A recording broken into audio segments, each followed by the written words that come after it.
Good evening, everyone. Welcome to tonight's meeting of the Yountville Town Council. It is Tuesday, April 21st at 6 p.m. For those of you joining us for the very first time in council chambers this evening, you'll find the agenda and supporting documentation on the wall in the little plastic bins by the door where you came in, so help yourself to that information. We are being broadcast live on Channel 28, and this session will be rebroadcast again Friday at noon on Channel 28. And we're also live web streaming. So if you go to www.townofyountville.com to the admin site. Town Council tab, clicking on Agendas and Minutes. Town Council tab, click on Agendas and Minutes. You'll be able to review this or watch us live. For those of you with cell phones and pagers in the chamber this evening, we would really appreciate it while we're in session if you would please turn those off or put them to vibrate or silent mode or whatever. At this time, I would like to ask for the roll call, please. Councilmember Dutton. Here. Councilmember Chilton. Here. Councilmember Moeller. Here. Vice Mayor Dunbar. Here. Mayor Sosserman. Here. Would you all please join me in the Pledge of Allegiance? I pledge allegiance to the flag of the United States of America and to the republic for which it stands, one nation, under God, indivisible, with liberty and justice for all. Thank you. Closed session report on April 7th. Is there any reportable action from that meeting? No, there was not. Thank you. Item 5, adoption of tonight's agenda. Are there any changes or corrections to tonight's agenda? Move for adoption. Second. All in favor? Aye. Aye. Opposed? None. That motion carries. Item 6 is public comment. Anyone wishing to speak on any matter that is not on tonight's agenda, you may do so. Yes, sir. Thank you, Mayor and Council. My name is Tim Wilson, and I live here in Yountville. I've been living here since December.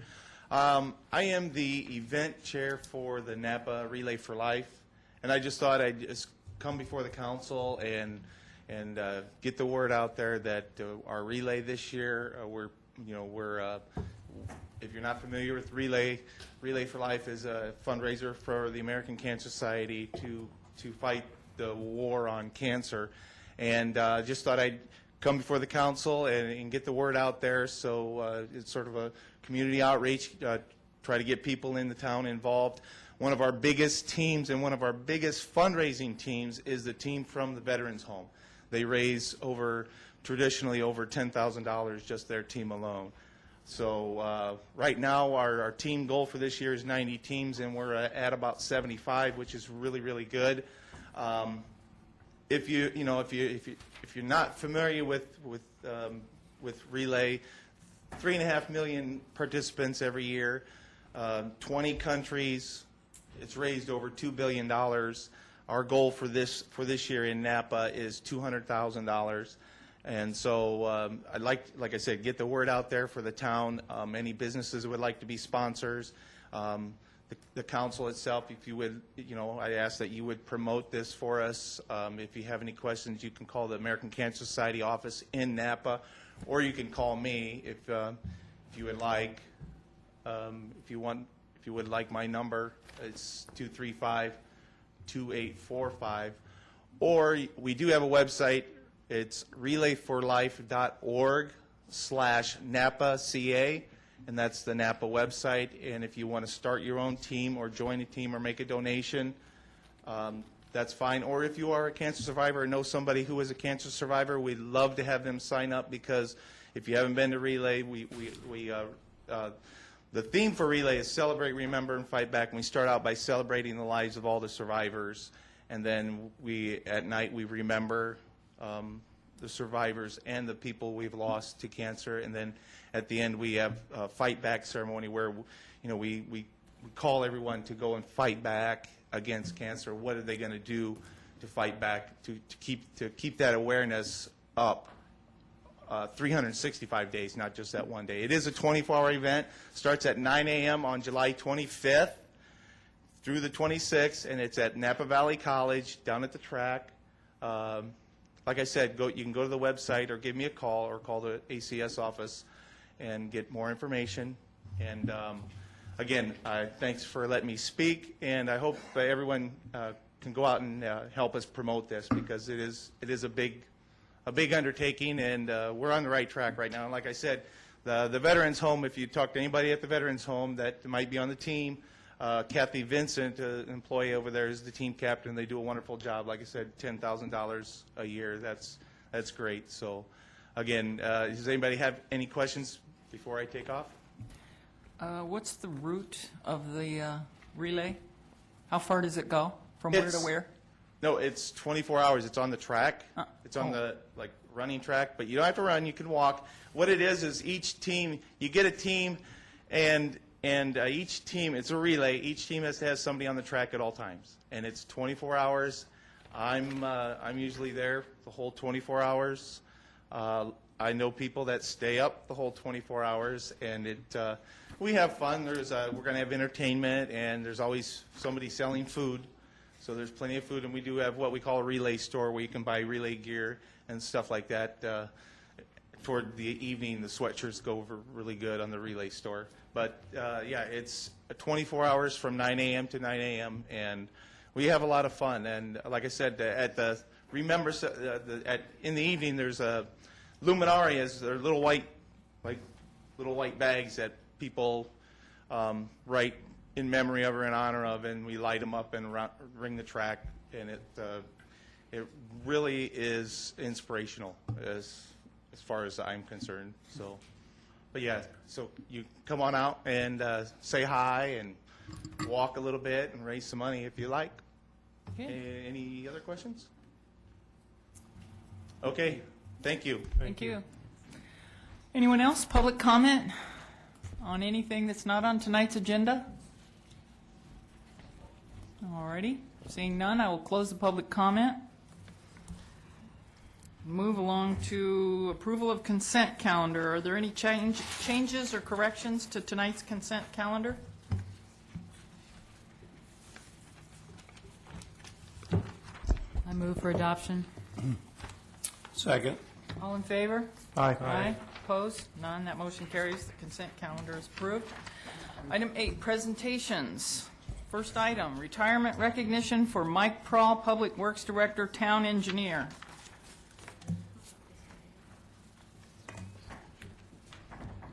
Want to join me at the... Got him to wear a tie.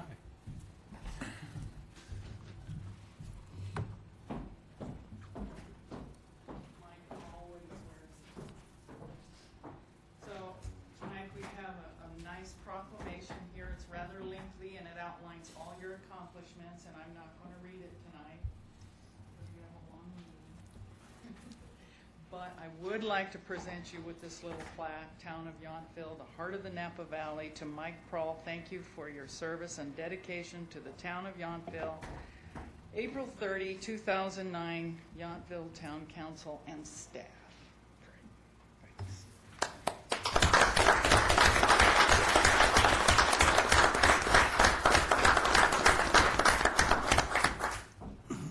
Thank you. We engineers are educated and trained to be problem solvers, and a couple of hurdles you encounter in government is political will and financial hurdles. And I came here 5 years ago.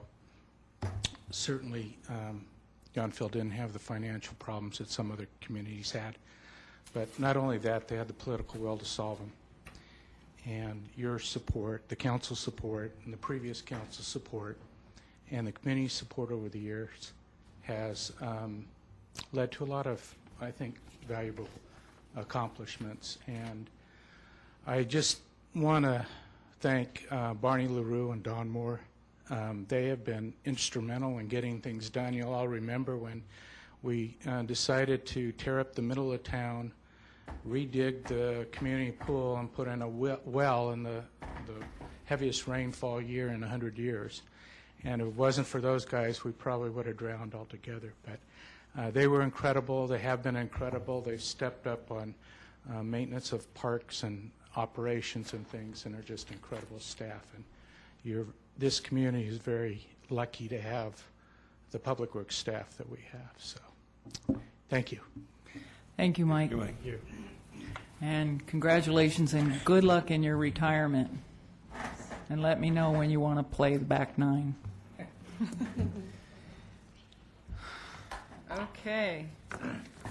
Next item, CAL FIRE Public Safety Quarterly Report. Thank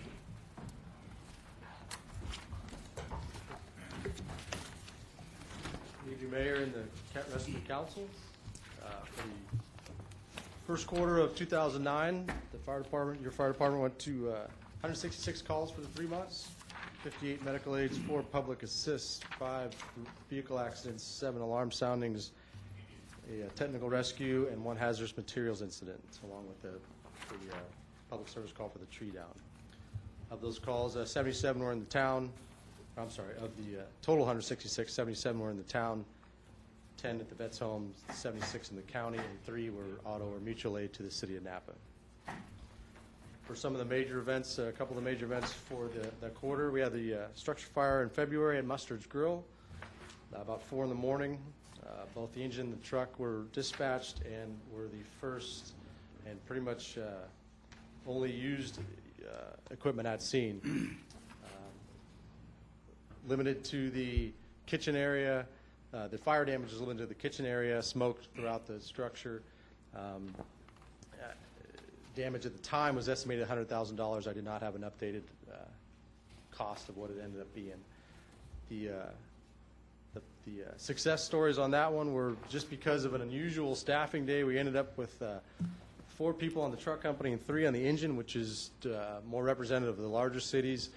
That gave 7 people initially right at the scene, which enabled us to do all the necessary operational tasks with 2 companies as opposed to the 3 or 4 that we normally require. The other thing was it had a fully functional alarm system, and this came in as an alarm sounding. If any of you have ever listened to a scanner for a while, you hear we go to a lot of those, and you tend to turn them off at a certain point. We still send a full response every time, and this is why, because the 1 in 10 or 1 in 100 becomes an actual incident. So that actually saved the place. I don't believe it's back in service yet. May 1st, but the owner was thrilled, and again, even though you see a large dollar figure and the place out of service for an extended period of time, it's just because of any sort of fire you have in a business, especially a restaurant, the health codes and all the things you have to do to upkeep and then upgrade when you make any changes extends your time and extends your cost on it. The actual building, the actual incident itself was actually, we consider a really good save, and it was actually a good stop and limited the damage, the major damage to a small portion of the structure. We had another fire on Ponte Road off of Skellinger, a large 6,000 square foot residence. The residents woke up to the fire in their bedroom. Again, another good save on the crews that responded part. Kept it to the bedroom. A little bit of water damage down below, but they were able to still use the residence for occupation later on that evening. On your copy, I apologize for the long police type report at the bottom. It's just it was meant to be just on a local note. The crew responded to Deputy Roberts getting hit by a car. He was treated and released, happy to say, but that was meant to be a local note, not a long report. The crew attended the most recent Taste of Yountville. The town sold, we're getting reports, the town sold over 41,000 tickets. Our booth sold over 1,900 tickets. Sold out again. We're thrilled. We're happy to be there. The crew really loves it, and I think we always get good feedback. Our proceeds they just go right into our Toys for Tots program, so that it's a win-win for everybody. So that's why we're always happy when we sell out, because we're dumping as much money as we can back into the program. Miscellaneous training. Our station crew at Yountville started training some of the new volunteers in town. They went to some guys went to some water rescue training. Looks like we may not need it after all this year, but they went as scheduled. Had some specialized training for the wine train, and we started. Our explorers just got back from their annual week-long academy this year over in Marin County, and 4 of them just got back, and it's a week-long class of all hands-on where they learn to become firefighters.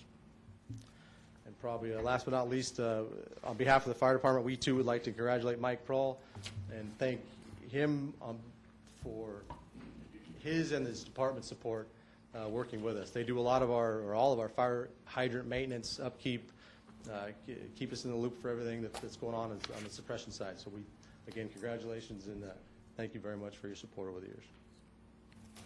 Any questions? Any questions? Thank you. Thank you. Thank you.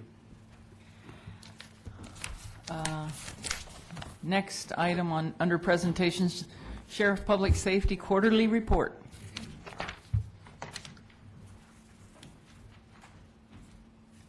Good evening, Mayor, ladies and gentlemen. As you can see from the report I put together for this quarter, crime has dropped, or pretty much everything's dropped dramatically over the last quarter. Calls for service are down over 100, about 110 calls for service over the last quarter. We arrested a lot less people, a lot less reports. I think every category went down, or was even or went down, except one, which was simple assaults. Across the boards, everything was down. And the assaults that did happen were a bit questionable when I went over the reports. They were more of a might have happened, might not have happened. So, but as far as the crime in Yountville over the last quarter, like I said, way down. I'm not sure if that's due to the economy and the downturn of people, or the fact that we just have, I think, a much higher presence of us in town. I'm in town most of the time I'm here, and as well as Chris Roberts and Cal, and I think we have a much higher presence. A lot more deputies are now coming to the town and staying here for lunch and visiting all around, so I think we have a much higher presence, and I think that presence is going to be, you know, a lot higher once we get the substation finished in town as well. So a couple of, we had the Taste of Yountville, went off wonderful this year. I think the next time we have a major event, we need to cook against the firemen to see who sells more tickets. I think we're being left out in that category. We walk around and they cook and get all the glory. So we're going to have some kind of cook-off next time around. Not to be outdone by the firefighters, who I love. Some of the additional activities this quarter were, we did the Read Across America at the elementary school. Deputy Chris Roberts completed DARE school, and he taught DARE for this quarter at the elementary school. Did a great job there. They just had their graduation last week. That's as well as, you know, he's one of the bomb techs on the Sheriff's Department, so he's very active in bomb call-outs as well. So he's very active in this job and as well as some of his other duties in the department. Traffic and collisions. We had one more collision this quarter than last, but we had no injury collisions this quarter. And the one extra collision was just a FedEx truck driving into a pole on the golf course. So it really wasn't, he didn't realize that the box truck was bigger than the cab he was driving, so it hit the pole. So there wasn't a lot of, I think, across the board, everything's just down. Accidents, calls for service, arrests. I think things are really kind of on a good keel right now. In the report, I also included some stats from the Vets Home, which I don't think they've done before. Almost 60 calls for service over the last quarter were at the Vets Home themselves. So that's taken up a little bit of our time as well, being up there.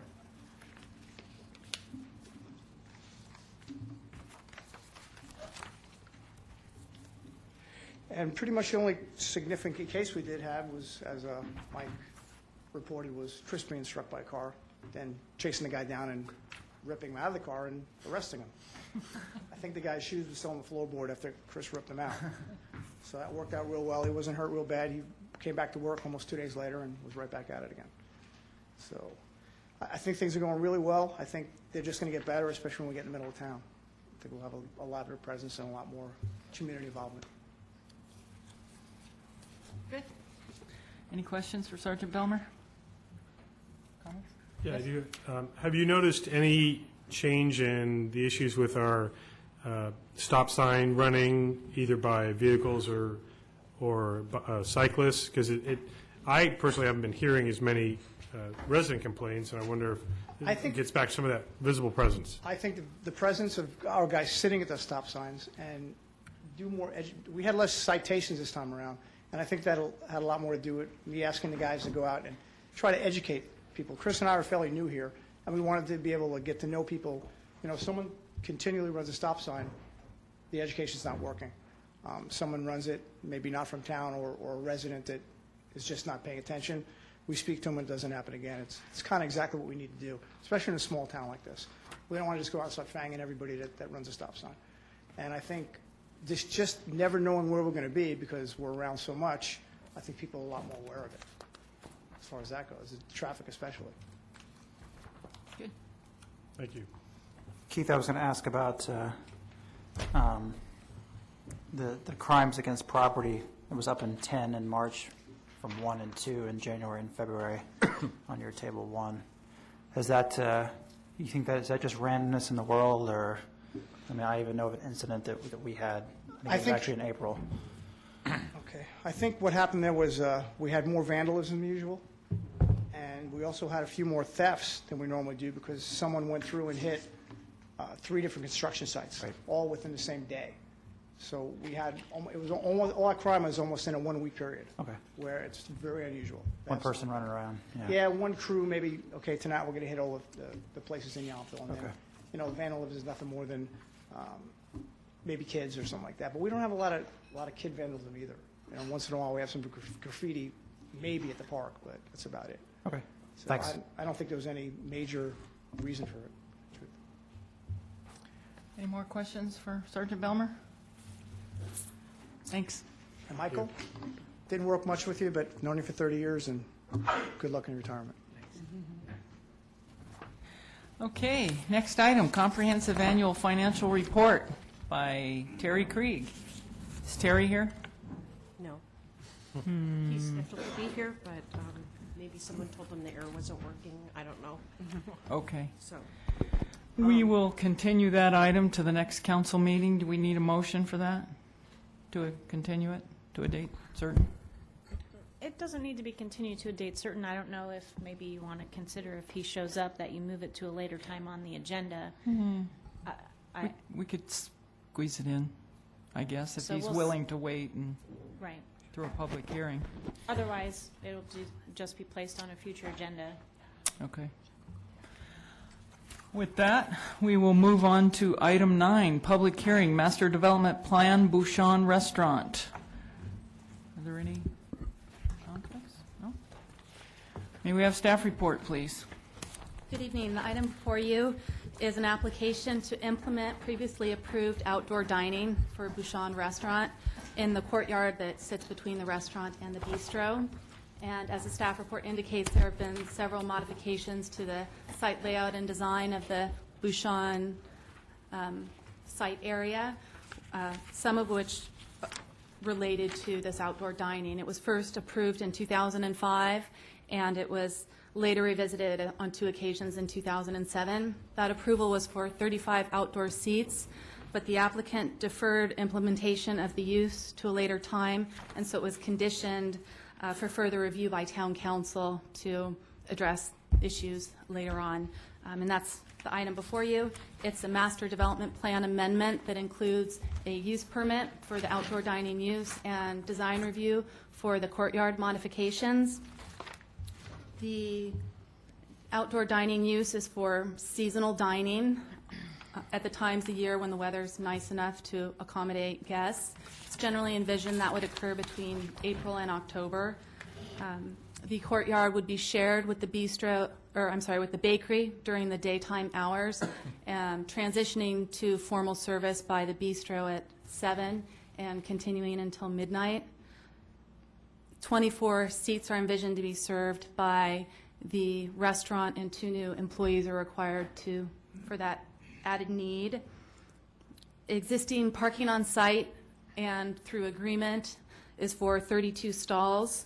12 of those stalls are on site, 5 are by lease agreement with the Marketplace, and 16 are by lease agreement with Edward James Courtyard. 10 of those stalls have been under agreement since the use was originally permitted. But 6 of those have recently transferred from the Marketplace when it terminated a lease agreement for those stalls, and so those are now at Edward James Courtyard.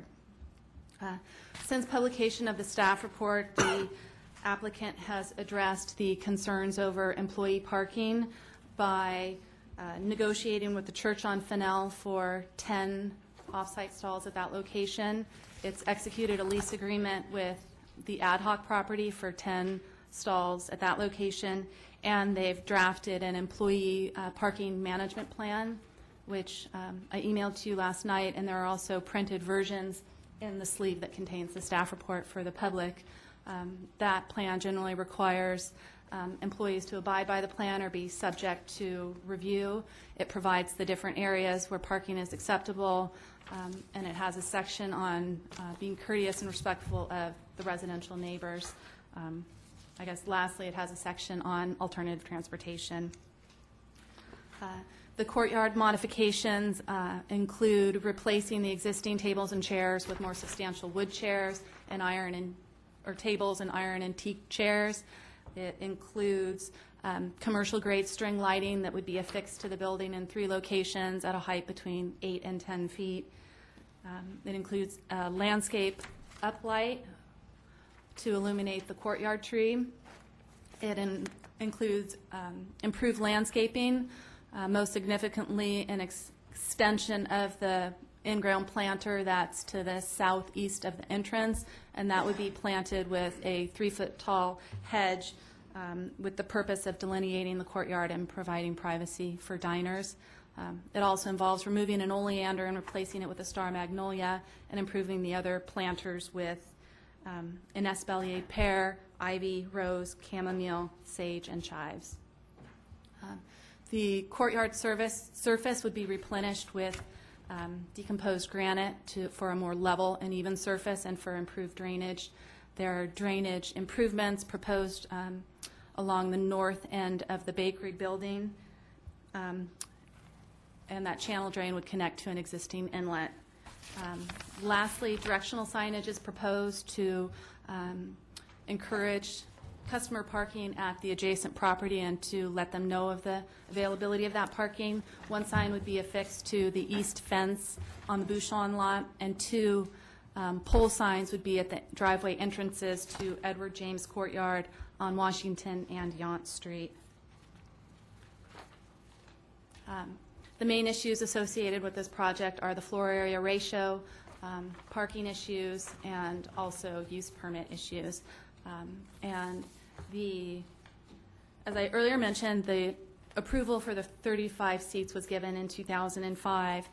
When it was reviewed at that time, the dining area was considered a use area, and it resulted in an FAR of 37%. That was calculated on the Department of Health standard of 15 square feet per seat. And the latest revision in 2007 suggested that a reduction in seating may be appropriate because of a kitchen expansion that encroached into the courtyard. So the original request of 24 to 32 seats has been reduced by the applicant to 24 based on these issues. And that reduces the FAR to 36%. A related issue would be the parking. If those 8 additional seats were provided, 2 more parking stalls would be needed. And with regards to parking, it's based on the town's established parking ratios, and the existing demand for the Bouchon site, including the bakery and the bistro, is for 26 stalls. That's met, as I mentioned, through 12 on-site stalls, 5 at V Marketplace, and 10 at Edward James Courtyard. The proposed outdoor dining use for the 24 seats requires 6 more stalls, and the applicant had been providing these stalls even though it hadn't initiated this use through agreement with V Marketplace. Those terminated stalls, as I mentioned, are now located at Edward James Plaza in their parking lot. The demand for these additional 6 stalls does not overlap with the daytime uses at that parking lot, since the courtyard businesses close at 6 and the outdoor dining commences at 7. Staff was conducting reviews of that parking lot to understand the usage of the parking lot, and it seems to have been underutilized. And so we encourage the use of the signage to get patrons to park there, and that's one of your conditions. Another one that we're suggesting is that a pedestrian connection be made between the 2 parking lots at the northeast corner of that lot to facilitate easier and quicker access to the restaurant. Employee parking is another issue that came up during this review, and while our generalized parking ratios are intended to account for both employees and customers, that's a generalized figure, and any specific use might have a greater demand. That is likely the case in this regard. And here the neighbors have voiced their concern over the parking impacts in front of their residences and the behavior of the employees, speaking loudly, hanging out, and using their stereos. These issues were communicated to the applicant, and they've responded with the 2 proposals and agreements for off-site parking to the sum of 20 stalls, and they've also provided the draft employee parking management plan that I referenced. Staff encourages these types of solutions when parking is in tight demand and where there are issues that are faced, but believes that enforcement is the key in this regard. And so we are recommending 2 conditions of approval. One is that the applicant finalize the lease agreement with the church on Fennell, and the other is the condition Ford did to you earlier today, that the use permit be renewable on an annual basis based on review of these parking impacts. Staff also believes this is a town-wide issue based on our restaurant industry, and staff applauds Bouchon for trying to come up to a solution to this problem. Lastly, with the use permit, the main issues that staff sees are the noise and light impacts associated with the evening and nighttime use of the courtyard, and we're suggesting a condition that it be reviewed after 6 months and brought back to you if impacts exist. Lastly, we have identified frontage improvements that we'd like to see made with time, first addressing the portions of the sidewalk that are in disrepair and that should have immediate attention, but we've also suggested a condition that within 3 years the applicant bring the sidewalk up to the current standards, and we're giving them 3 years to do that. Staff supports the approval of this project and recommends it, and I'm available for questions. Thank you. Does council have any questions for staff at this time? I've got one. Councilmember Chilton? Sandra, on page 3 of the staff report, you've got a really nice table here that shows the parking supply that's proposed. And I think based on what you said, that's changed slightly. Could you go back over how many parking spaces are at each location? That's I think you said there's 10 now at the church. Right. It would affect the last line there. The church would now have 10 proposed stalls, or 10 proposed because they're still in negotiation, but ad hoc has 10 approved stalls. As well. Uh-huh. Now, and is the theory there that ad hoc's not open at night, so therefore the parking lot's empty during the day? It is. Okay. Is that part of their actual parking allocation that they've applied for? To say these are actually a lease agreement and we're going to have... Yes, they've signed a lease.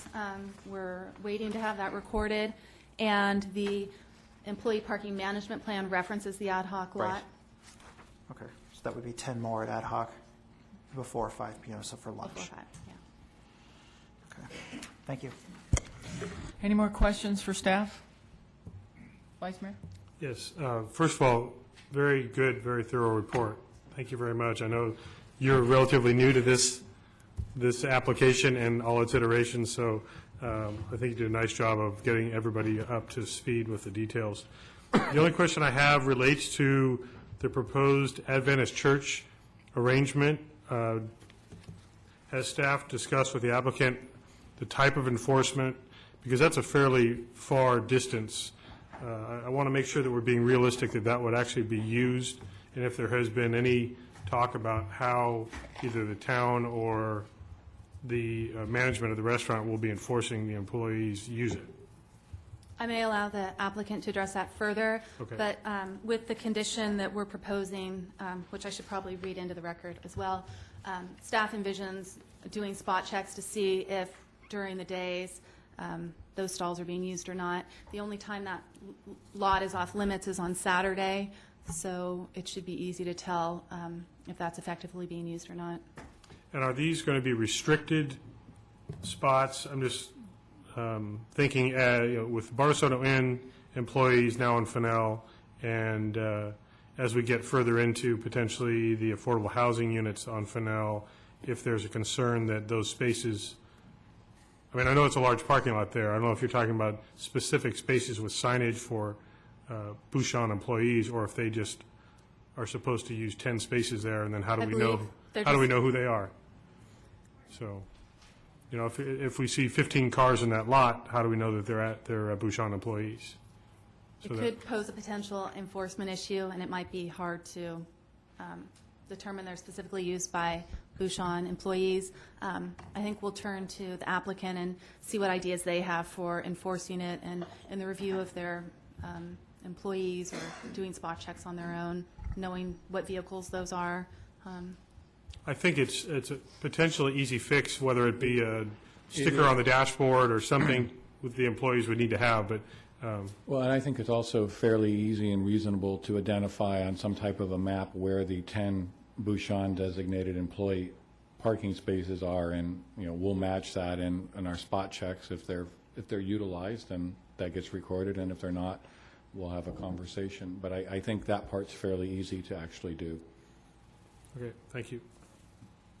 Any more questions? Well, Councilmember Mueller? I just have a comment to Steve's. I mean, just when I walked over to the meeting today, I saw people parking in the Bardessono lot, in the church lot, walking over to Bardessono. So it may not be that easy to know if those are truly Bouchon employees. What I'm saying is, let me visualize, if you can. We can take a map of the parking lot, identify the spaces that have been leased to Bouchon. They have the understanding that their employees are supposed to park there. Currently, also, Girardi Place has reached an agreement with the church to use some parking there for their construction while they were doing some of their staging. I'm not aware of Bardessono having a lease agreement for their employees to park in that. So what I'm saying is, you know, we'd have a map, and it would show the spots, and we'd be able to use that or issue some type of an identification to go in the vehicles. I think if we know where the 10 spots are that have been assigned, then it's reasonable to be able to monitor whether those spots are being used. No, I agree, but how do you know that 5 of them weren't other employees? I think we'll have to work on that. Part of it would be, I'm sure the staff of Bouchon is going to be managing that, and if their employees are reporting to them that their parking spaces are being used by somebody else, then they're going to probably call us and ask us to help resolve that. So I'm fairly confident that with their management stepping up to the plate to help address this in a more straightforward manner, we can do that. And I mean, part of that's going to be if somebody else is using that, then we're going to have to address that. Thanks. Any more questions? Councilmember Dutton, any questions? I do. Councilmember Chilton? I guess my question on how this is formulated with these extra parking spaces, the Adventist church, when they're over 500 feet from Bouchon, and you have to actually walk around, and ad hoc is 1,500 feet. So in the end, if you go out to the parking lot and nobody's parking there, and employees are parking in rightfully public parking spots, I think that the answer is, we can't go back to them and say, sorry, your employees are parking in public parking spots that anybody can park in. They shouldn't do that. Am I right? I mean, ultimately, that's what it really comes down to. There's two aspects. One is you're correct in the basic assumption that any public parking spot can be parked in legally. What is reasonable, though, is that an employer can request and through their management of that employee, say this is where you're provided parking. And we are asking for that kind of spirit and that kind of relationship with a number of our employers to help us address that. So that's the first level, and again, that's where we would be looking at, are those parking spaces being used? I mean, that's the first thing. If they're being used, then that means we're probably having some success. And, you know, for people that have worked in San Francisco or the East Bay, the distances you're talking about would be considered a relatively close parking spot. It's all perception. No, I agree, but you're not going to, realistically, are you going to pass up an empty parking spot on Fennell Road to drive to the Adventist Church? I mean, I wouldn't. I mean, that's my only, that's why I look at these and go, you know, I'm not sure how much the responsibility that is of the applicant or how much it really is. Well, I'll ask another question later. Thanks. I just have a question. I don't have concern about the parking issue. I think that can be resolved. The pedestrian access, I notice it's a condition of approval in the use permit. I am a little concerned because it's going from one parking lot to another parking lot, and the back portion of the parking lot at Bouchon. I'm only concerned about safety, lighting, that sort of thing. Is that going to be provided for through this pathway? I realize you suggest that we remove some landscape and take some stepping stones and put them there and that sort of thing, but I'm just concerned about safety issues, and if we're mandating this, then we should be a little more cautious. I think it's probably a good idea to consider lighting, and we could condition it that lighting along the path is provided. I'm not exactly aware how the parking lot lighting is in the Bouchon lot. Going from one dark parking lot to another, I don't know how well they're lit, but that it just doesn't sound right. Good point. So maybe the applicant can address that. Does the applicant wish to make any presentation?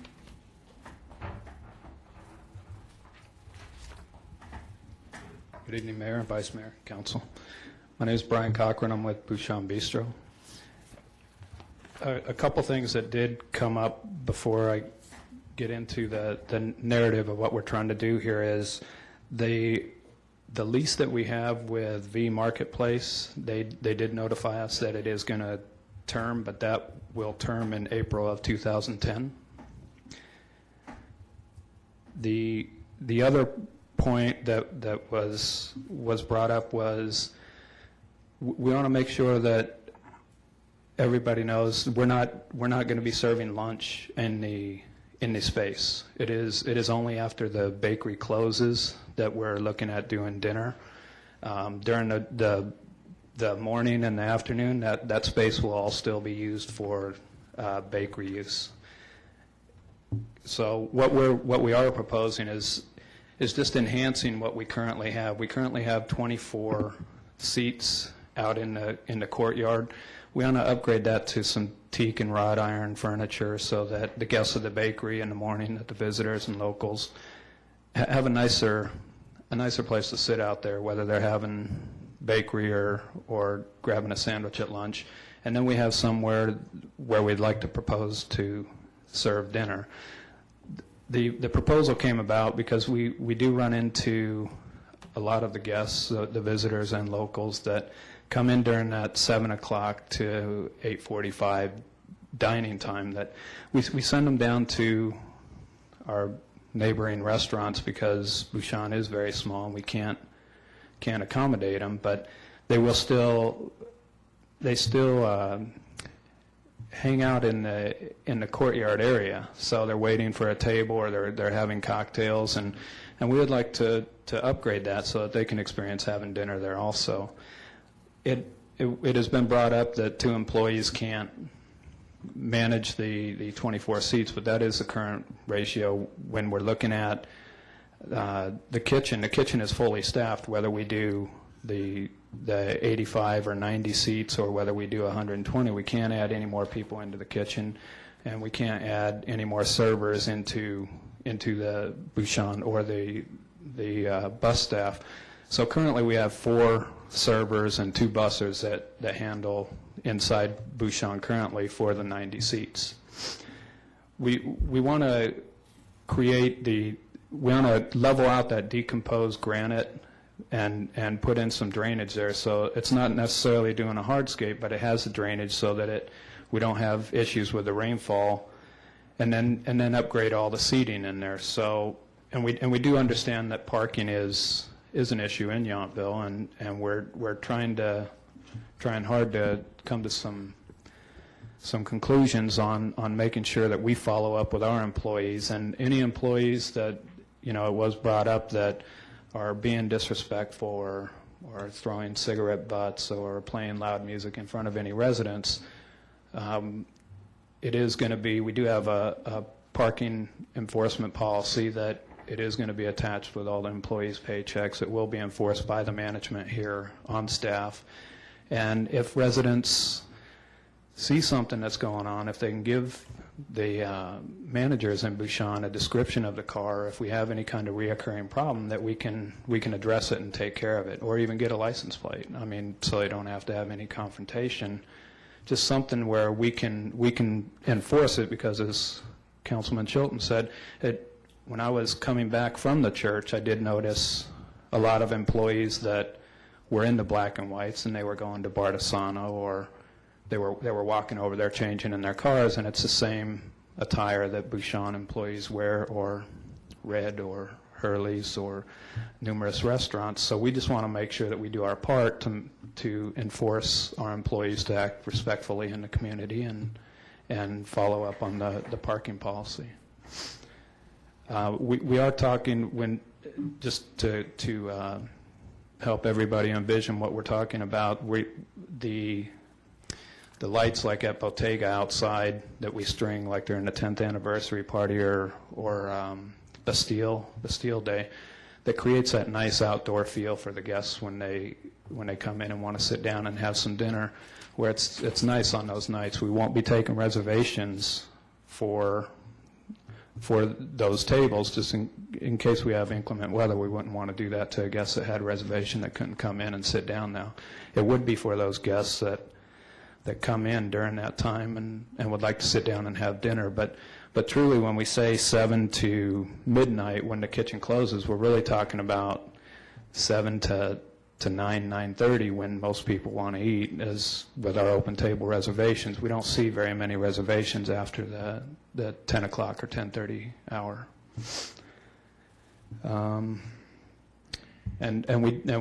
We are proposing to get all the new signage to help direct everybody into the new parking spaces, and bringing up the lighting, going from the one Bouchon parking lot into the Edward James Courtyard parking lot.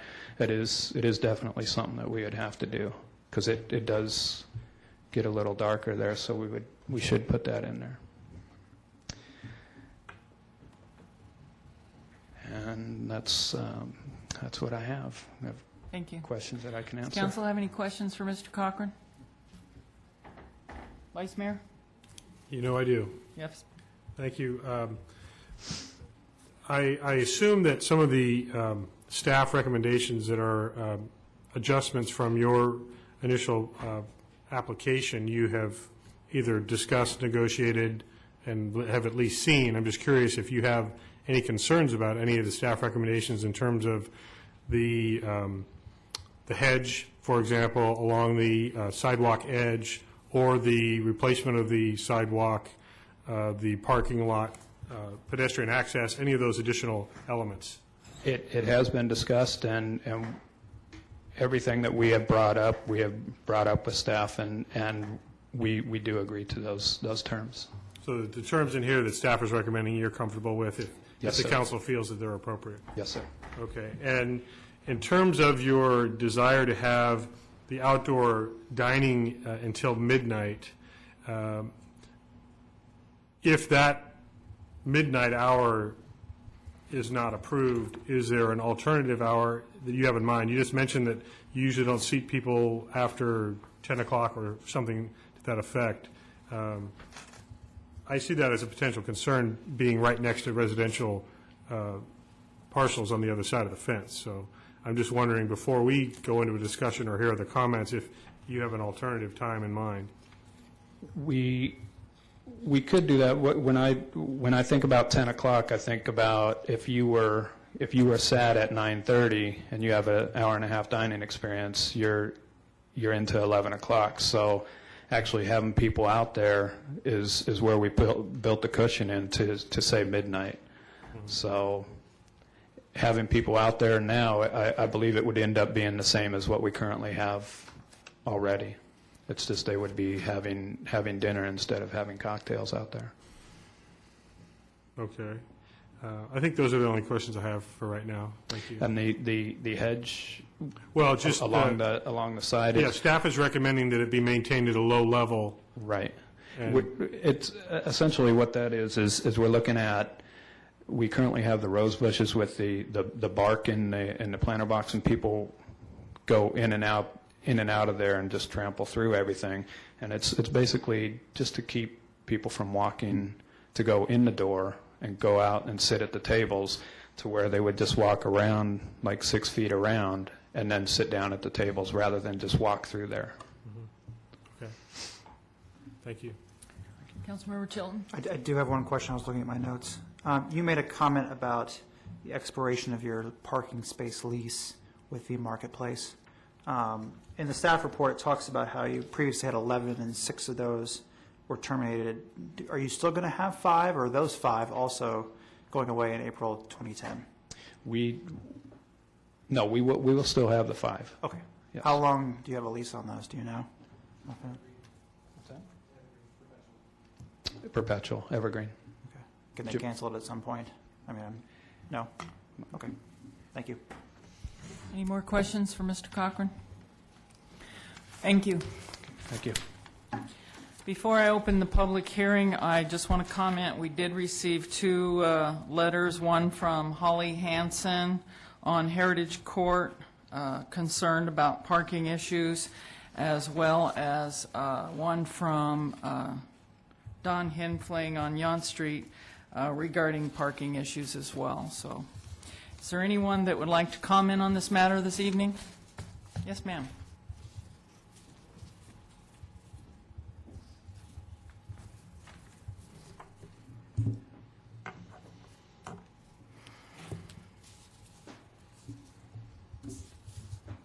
Good evening. Judith Caldwell, 6880 Jefferson Street. Born across the street from a coal mine in a small town, just twice the size of Yountville, there came a time when my family and I recognized that my needs were greater than what a coal mining town in Pennsylvania could provide. I will never take my humble roots for granted, nor would I ever abuse the knowledge that I gained while visiting and living in Europe. During trips to Italy, I felt the goodness of my family of origin, and while in Paris, I experienced an indescribable energy and a unique natural light that I have found nowhere else except in France. When I moved to Yountville about 20 years ago, I left a very fast-paced East Coast professional life. It was difficult to return to the slow pace of this small town. But the down-home kindness of authentic and genuine people here, like Bud and Barbara Delinsky, Skip Walters, Pam Reeves, Jerry Miner, Eric and Peggy Knight, and on, taught me the importance of slowing down enough to establish a healthier lifestyle. With the multitude of wonderful developments in Yountville, I no longer feel a strong pull to Paris for its bistros, bakeries, and outdoor cafes, because we are blessed to have them right here in our own backyard. It's no wonder that the time has come for Bouchon to address its outdoor seating. I imagine that requests for sitting outside are numerous, especially as the weather changes. The space considered for the upgrade is bordered by 2 businesses whose owner is the same. I have observed the development of the T. Keller Group for nearly 2 decades.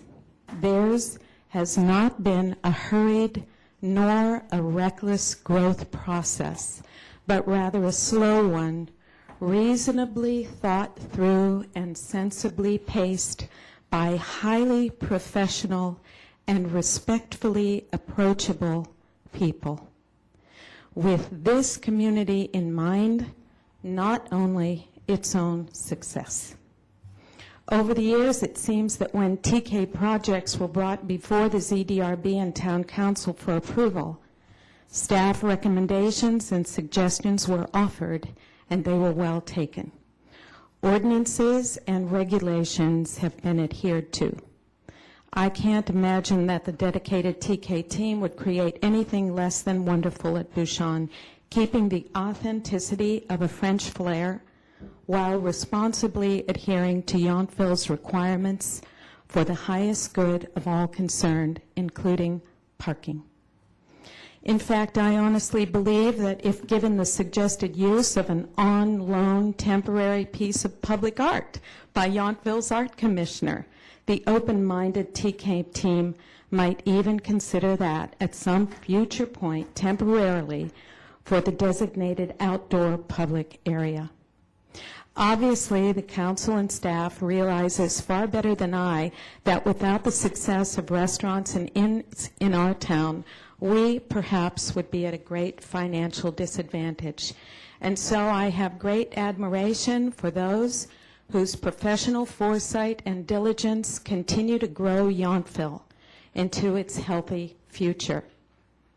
Bill Gates has been quoted to have said that never before in the history has Yountville, has innovation offered promise of so much to so many in so short a time.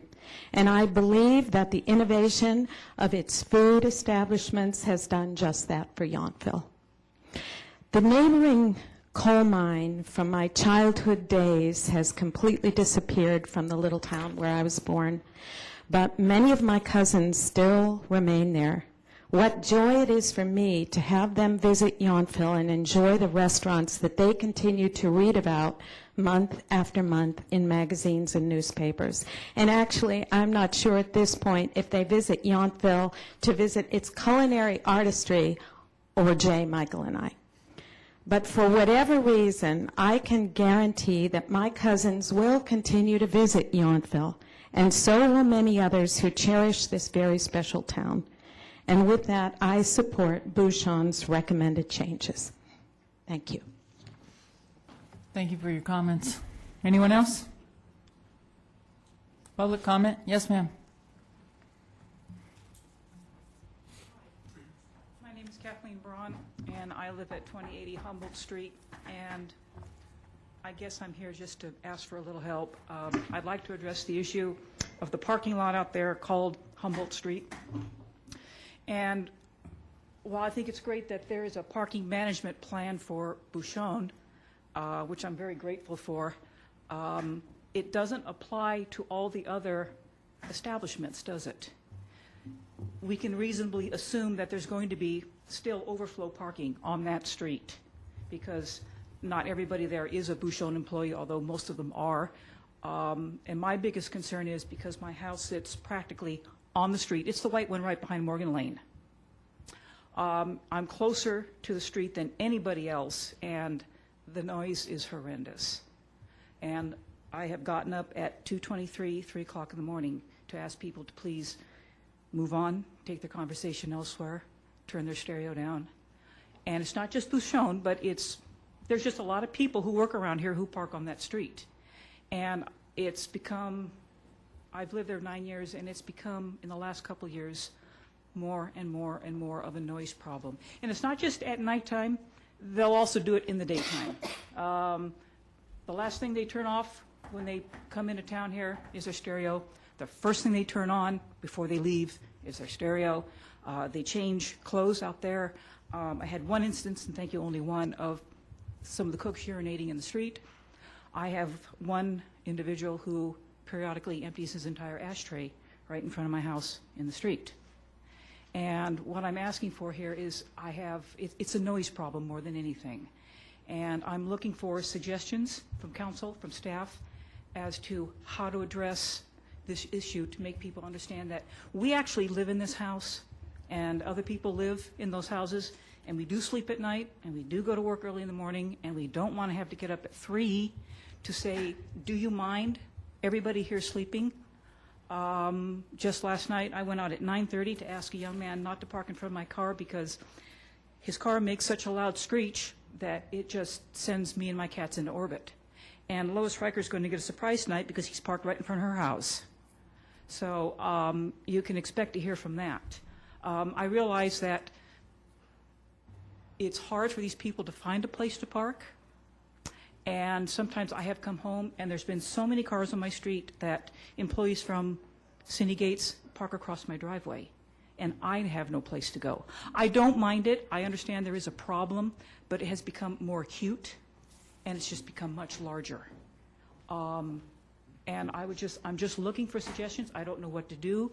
I don't know, posting signs out there, nobody reads them, it's dark, but I have to do something about the noise, especially in the early morning hours when most of these restaurant workers get off, which is generally about between 1 and 3 o'clock in the morning. And I have to get up at least twice a week during the weekday to ask these people, please, just get in your car as quietly as you can and go. I'm at work at 6:30 in the morning. I need my sleep at night. And I'm just trying to figure out how to address this issue because I really don't think I have to get up. And it's not always, like I said, it's not always Bouchon. There are other employees from other establishments that work there. And I don't know what the solution is, but I need some help. Thank you. Thank you. Kathleen, what's your last name? It's Braun, B-R-A-U-N. Thank you. Anyone else?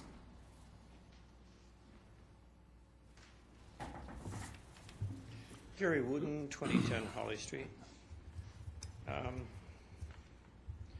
I think it's a little disingenuous to think that 10 parking spaces at Ad Hoc and 10 parking spaces at the Seventh-day Adventist Church are going to be used, and the monitoring that we set up is going to make them appropriate solutions to the problems that are going to be created. Time erodes the will, and this is going to make it necessary for the town of Yountville to monitor and to enforce, so it's an additional burden upon the town of Yountville. And this is just one project. This is just an expansion with just one restaurant in town. I think that there's time, and this is it, for the town to seriously consider the impact that parking of employees for restaurants and inns and hotels have upon the citizens of the town of Yountville. After all, it's your responsibility to act in the best interests of the citizens, not just for the commercial interests.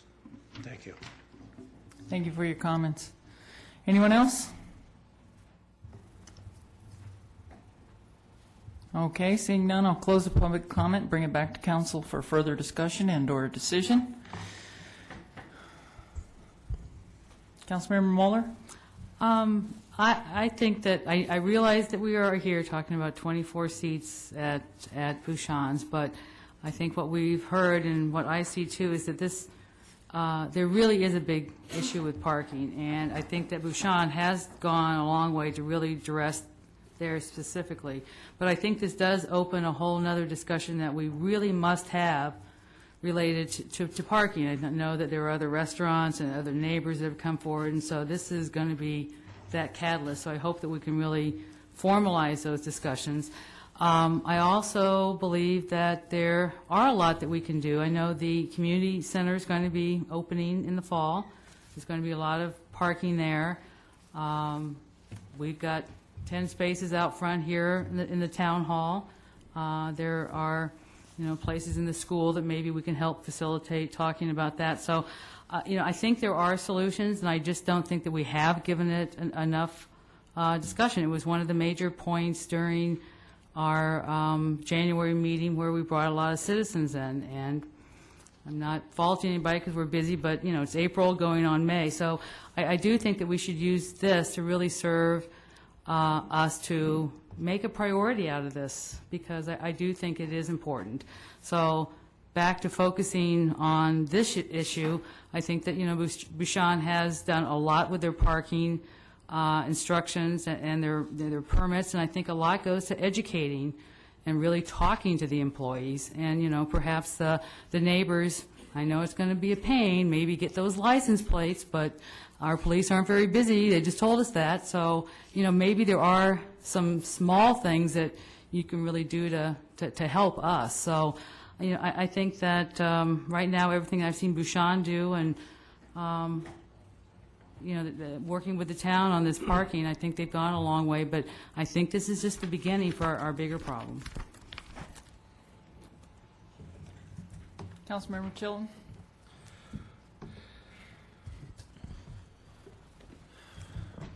First, I think it's worthwhile addressing the comment that Kathleen made. And I think you alluded to this as well. I don't remember when it was, but I think it was late last year that we had a fairly lengthy discussion in the town council regarding parking. And staff put together some really good recommendations on what I think I recall as being different levels of parking options that the town had. We were looking at, and we kind of took this approach of doing a little bit of signage, being aware of the fact that the new community center is coming online with lots of parking spaces. I know a lot of the Bistro Gentil employees used to park behind the post office, and I'm sure we'll do so again. And there was sort of the next level, which was looking at, okay, are we going to time limit certain areas? Are we going to residential sticker certain areas? I think that in general, the efforts that made by Bouchon here are positive. The only criticism I would have of Ural's parking policy for your employees is you've actually excluded virtually every parking space that's within several hundred feet of Bouchon by saying you specifically cannot park at the Bouchon parking lot, nor can you park at Beard Plaza, which is certainly the most closest that you have. So that bothers me a little bit, that you've basically taken most of what I think counts as parking, which is the on-site, the Edward James Courtyard, and the V Marketplace. If you guys can make the Seventh-day Adventist Church work, then you'll prove me wrong on that. I know what my own employees do, and they park even where I tell them not to park. But I also understand you don't want them parking in the Bouchon parking lot. I don't want my employees parking right on Washington Street in front of Ranch Market. You've got customers as well. So I think you need to take a look and ask yourself, Edward James Courtyard, pretty much empty at night. Some of your employees who come in that leave at 2 or 3 o'clock in the morning, that would be a great place to park instead of in front of somebody's house. So I think that's the thing. And neighbors, I think, really should think about, do you want to take a look at or advocate for more stringent parking measures in certain areas of town? And I think it's a small area. You guys are right on the edge of the commercial district. So there's always going to be demand for those parking spaces. We could put in 4-hour parking, but that means somebody's turning their engine every 4 hours, so that's worse than being there all day. You could do residential parking stickers. What does that tell guests, employees about where they stand in the world? So I think and we also have to enforce it, which costs money. So there's the tough balancing act to have on that. So my only real comment is that I think that the Bouchon should relook at least having some parking spaces for some of your staff over at the courtyard, and especially if you've got staff that are coming in, I don't know when your shifts are, but 5 or 6 p.m., they're going to work until 1 or 2. Have them park in those areas, because then they're not turning their car on at 2 or 3 in the morning in front of these folks' house. Thank you for your comments. Councilmember Dutton? Yes, Mayor. First off, thank you very much for the staff report. That was very well done, as Vice Mayor Dunbar alluded to. And I was happy to hear Vice Mayor Dunbar's question to Brian about the conditions of approval, and I'm glad those were accepted. That was going to be mine, so I think that's great. Which brings us once again down to ground zero, Bouchon Bakery. I mean, they're in restaurant. This is where it seems all of the issues with the parking, some other pot, but this is obviously the hotbed. I do think, though, that the draft that we see here is a step in the right direction, and one, really, and if you think about it, it shouldn't have to be done. Any of you who have worked in retail, the customer is king, and the parking spots in front of your place is not for employees. It's for customers. And believe me, if you go to any large shopping center or anything, or if you work for any large chains or this time, if you're an employee, you are to park as far away as possible. I mean, it shouldn't have to be said, but I understand that doesn't work all the times. As far as this draft is concerned, though, I think, as I read through it, I think it's very well done, pretty darn strong if I was an employee, and I appreciate that part of it. The other thing is, I think it could lead to a blueprint possibly for other businesses to look at this very closely and see if they won't have to do something. The other part of that was brought up by Councilman Chilton was at this particular point, we probably have as few parking places available publicly as possible. We went through recently the Taste of Yountville with virtually nothing to park. V Marketplace, you couldn't park in there. We didn't have the community center. The Adventist Church was here with Saturday service. You couldn't be there. The North End, we didn't have Anika. We had before. We had nothing.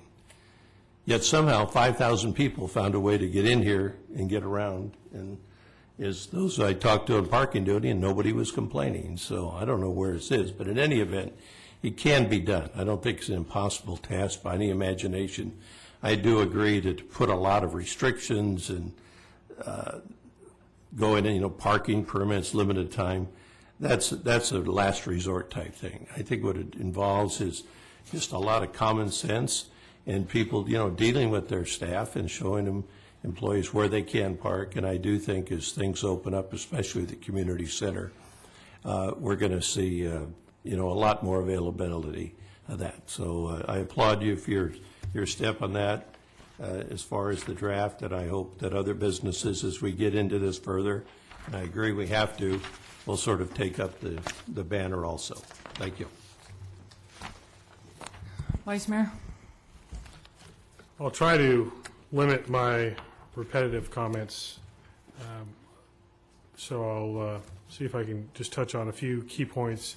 I think we have been hearing the parking issue over and over again from different neighborhoods and different neighbors, and I do think the number one problem with the parking are our employees, and it isn't any single business, clearly, and they don't necessarily have to wear black and whites to be part of the problem, but that seems to be the largest number, because we haven't, I don't think, really been as forceful as apparently we need to get now about caring for the residential streets. As Councilman Chilton alluded to earlier, we have no real legal recourse if somebody wants to use a public parking space, but I think employment or management has plenty of authority to regulate where their employees can and cannot park. Some of our businesses in town, I think, are very successful with telling their employees where to park, and they do so. I would applaud Bouchon for what I consider kind of an evolution of your position to have a parking policy, frankly. I think in some of our previous discussions about expansion, there has been a little bit more of a hesitation to take ownership in that regard. And what I would say is I would expect that you follow through with that, and I also would expect staff to follow through with the enforcement. And I'm happy to see some fairly pointed language in here, frankly. I would like to see a little bit more, a little expansion on the draft policy here to include Edward James Courtyard. I know we call out ad hoc and we call out the Adventist Church parking lot. I think we should specify the Edward James Courtyard parking lot as a designated, especially evening employee space. And I realize an evening shift isn't necessarily after 5 p.m., so that is something that restaurant management can work out. I think the staff should take this draft and approach all of our inns and restaurants and have conversations very similar to this, because clearly it's not going to fall on all on the shoulders of Bouchon Restaurant and Bouchon Bakery. But I certainly applaud your willingness to move forward with that. I support almost all of the staff recommendations. I'm uncomfortable with the recommendation to create the pedestrian access in the east corners, the southeast corner of Edward James Courtyard parking and the northeast corner of Bouchon. I think the mayor alluded to it. We're encouraging pedestrian traffic from one dark parking lot to another, and I would like to see some type of pedestrian striping that would be required, as well as some minor landscape lighting to make it safe. I don't know if that might impact the parking situation in the Bouchon Bakery, but I don't think it's appropriate that we ask anyone to go walking through that space and then have to slide in between cars and watch out for vehicles that are backing in or backing out of that space. So I think there needs to be a little bit more discussion and evolution of that piece of the conditions. I support the sidewalk improvements. I support limiting the height of the landscaping in front so that we don't lose that vibrancy that was alluded to in public comment about some of the vitality that the outdoor dining, that's what you're looking for. That's what we enjoy, and that's what we promote on Washington Street. The other thing that I'm hesitant to support is the midnight hour. I realize that I think your most immediate neighbor is an inn as opposed to an individual residence. It concerns me, though, that we're talking about either diners, wine drinkers, or bussers until midnight, potentially. If the council is willing to accept it, I'm willing to accept it only as long as we attach the condition of the use permit being evaluated within 6 months and the hours of operation potentially being adjusted if we have any problem. I also support that the use permit be renewed upon review of the parking conditions and that they are in fact being enforced. But like I said, I do appreciate that you've made this effort. I know some of our residents, I appreciate that you haven't given up, that you still have faith that we're going to try to work things out so that we can come to some mutual agreement. And I think it's the attitude that Bouchon is showing that we need to get from all of our businesses, that it's not a requirement, but it's the right thing to do in our community. And if we can mitigate it at least a little bit, the noise or the number of vehicles, then I think we're doing a good thing. So I can support moving forward with the application. With the resolution unchanged? No, we need to change the conditions on the one item, item 11. The conditions are listing 6 parking stalls at the Adventist Church. That needs to be changed to 10. And I still would ask staff to work out the details of the pedestrian path that's being, item 17 on page 9, the pedestrian path that's being proposed between Edward James Courtyard and Bouchon Bistro parking. I'm not comfortable with just putting, opening some landscaping and putting some stepping stones there and then feel like we've mitigated the issue. If I may, Vice Mayor, the requirement of the last sentence says, a plan for this path shall be submitted to staff for review and prior approval to installation. So I think coupled with your comments about adequate lighting, I think we actually have language there that we can incorporate and use in this application. And I would point out that there is a pathway that already exists at the very end there that is striped from that standpoint. So I think this is a logical way to try to connect the two parking so people will actually use it as opposed to them using other parking. But I think your concerns about lighting, safety need to be addressed, and I think we will have those notes and we will make sure that the plan that comes forward accomplishes those concerns. One last thing, if I may, Mayor, that I wanted to mention, and I realize that the ownership of Bouchon may not be exactly the same ownership as Edward James Courtyard, but realize if we're conditioning the use and expansion of the Bouchon seating on the fact that there's parking available at Edward James because the businesses all close at 5 o'clock, I would advise against Edward James Courtyard then coming forward and trying to change their business plan to have evening hours, and all of a sudden your parking stalls are no longer available. So I know that's not necessarily your representation, but I guess what I'm saying is, in my mind, Edward James Courtyard parking is being committed to your project, and as long as your agreement states that, we won't have a conflict if Edward James wants to do something different. And that's correct. I would also point out that any application or conditional use permit review, and that's also why all of the parking lease agreements are actually recorded documents, so that it gives staff a vehicle from which to operate from and record. But you're absolutely correct that it does have a potential limiting effect on expansion or different use of the Edward James Courtyard space. Councilmember Chilton? I was actually highlighting that section as the Vice Mayor was talking. That point number 10 on the conditions on page 8, it says a total of 39 parking stalls shall be provided and maintained.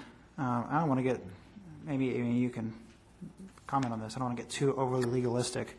I guess my question is if you go back to previous, sort of the history that Sandra laid out, it talked about having 2 parking spaces within 350 feet, et cetera. What happens if, in fact, the scenario that the Vice Mayor said, or the 5 stalls by V Marketplace for some reason do not become available? And I guess what I'm trying to read is, does this condition say that you have to have 39 parking spots and they include these? And if that changes for some reason, what transpires?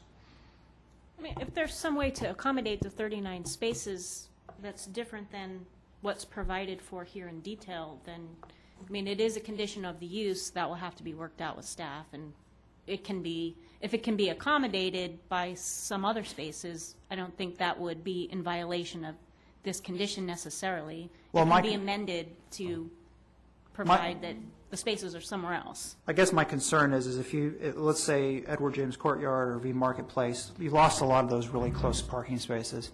My personal opinion is that the Adventist Church will be lightly used. So if they suddenly went and said, okay, we're going to contract for 25 spaces over there and we don't have any here, is that something that can be built in, as if this mix is changed, that it should be reviewed more than just by town staff, honestly? I think it should probably be reviewed by the council, some future council. That would be the council's prerogative. Right, I would consider that would require an amendment to these conditions. Okay. Given that you expect it's at these places where they have now recorded these lease agreements, and if for some reason those leases are no longer in effect, you're going to have to. It says in point 11, if these stalls are terminated by either party, the town shall be notified. Just pretty weak language, I would say.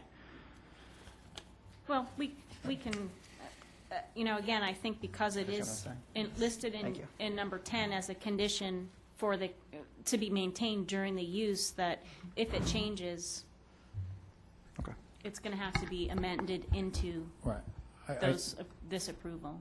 A simple case there is the illustration that V Marketplace gave notice on the parking spaces that they had.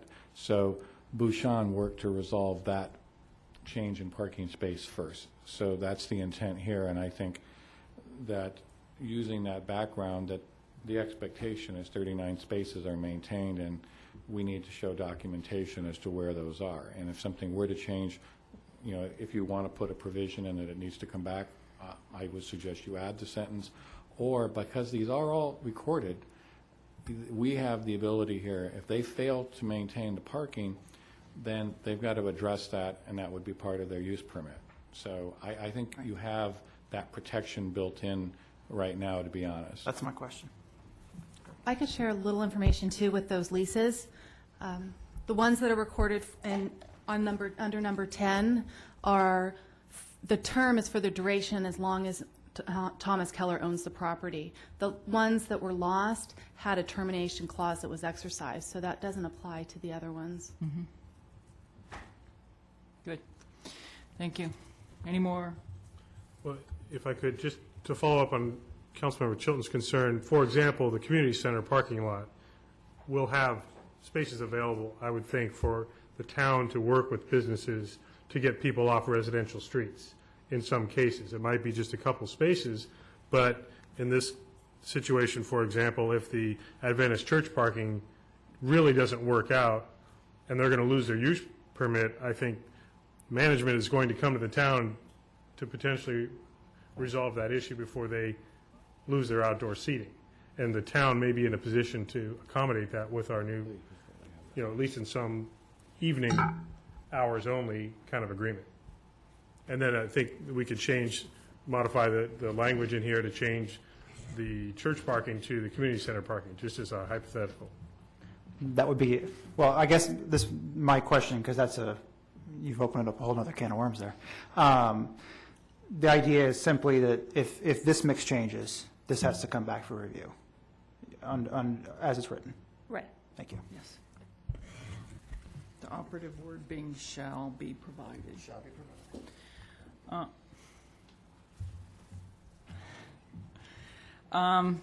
First of all, thank you, Sandra, for an excellent report. Every little detail, every issue of concern has been addressed. It has been entered into the resolution as a condition of approval, so it reads very well.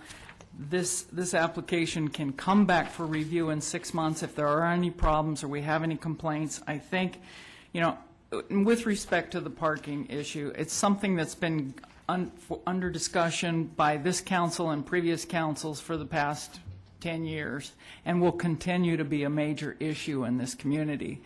And we're working with the businesses, and we'll do whatever we can to try to help out. And if it gets down to where we have to issue permits and enforce parking requirements, then so be it, if that's what we have to do to protect the residential neighborhoods. I want to commend the management team at Bouchon for these parking guidelines for their employees. It's pretty thorough, and it's respectful of the residential neighborhoods. And I don't know if the public has a copy of this, but take a look at it, and I'd really appreciate to hear your comments on it. But it's very respectful and considerate of the residential neighborhoods, and I'm sure they'll do all they can, as well as the town, to respect your use and enjoyment of your property and the quiet time in the evenings. This resolution addresses those issues as well, and so that's why I can support it. I would like to comment on the observations of the rest of the council on some of the issues, one being the pedestrian path. My only concern is that it's safe and well lit, and so that should be a condition, as well as the hours of operation. I don't see the need for the dining area to be open or available to dining after 11 p.m., but, if someone's wrapping up a meal, certainly we wouldn't want to encourage them to stay until midnight. So I think that could be something that we could take a look at in 6 months, and if there are any issues. Of course, it's all dependent upon the weather as well, so in the wintertime, you're not likely to have the area open anyway. So with the minor amendments to the resolution, I would be interested in entertaining a motion. What are the minor amendments to the motion? That the pathway will come back to staff, and But in that, it says that a plan for this path shall be submitted to staff for review and approval prior to That's already installation. Is covered. that, so we don't need to amend that further, is that correct? That's correct. Your amendment was Oh, the replacing... number 11, I'm sorry, the 10 parking stalls at Correct. the, and wasn't there another parking location?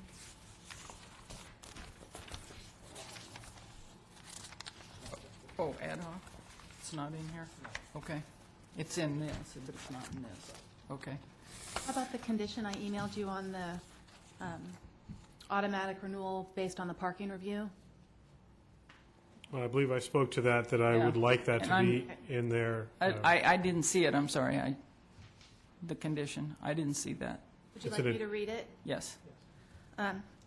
The use permit shall be automatically renewable on an annual basis based upon the success of the applicant's employee parking management plan. Commencing 1 year after approval of the use permit, staff shall evaluate the effectiveness and enforcement of said plan, which shall include but not be limited to periodic spot checks of off-site parking stall use by employees and the receipt of neighborhood complaints. If staff observes the policy is not being satisfied, it will notify the applicant so that corrective measures may be taken.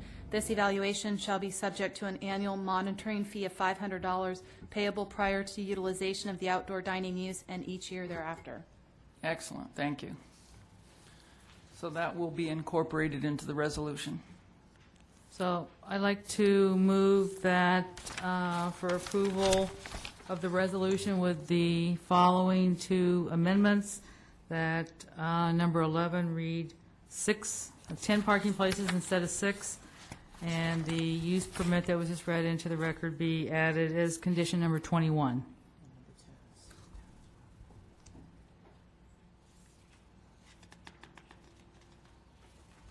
What do you want 10 to say?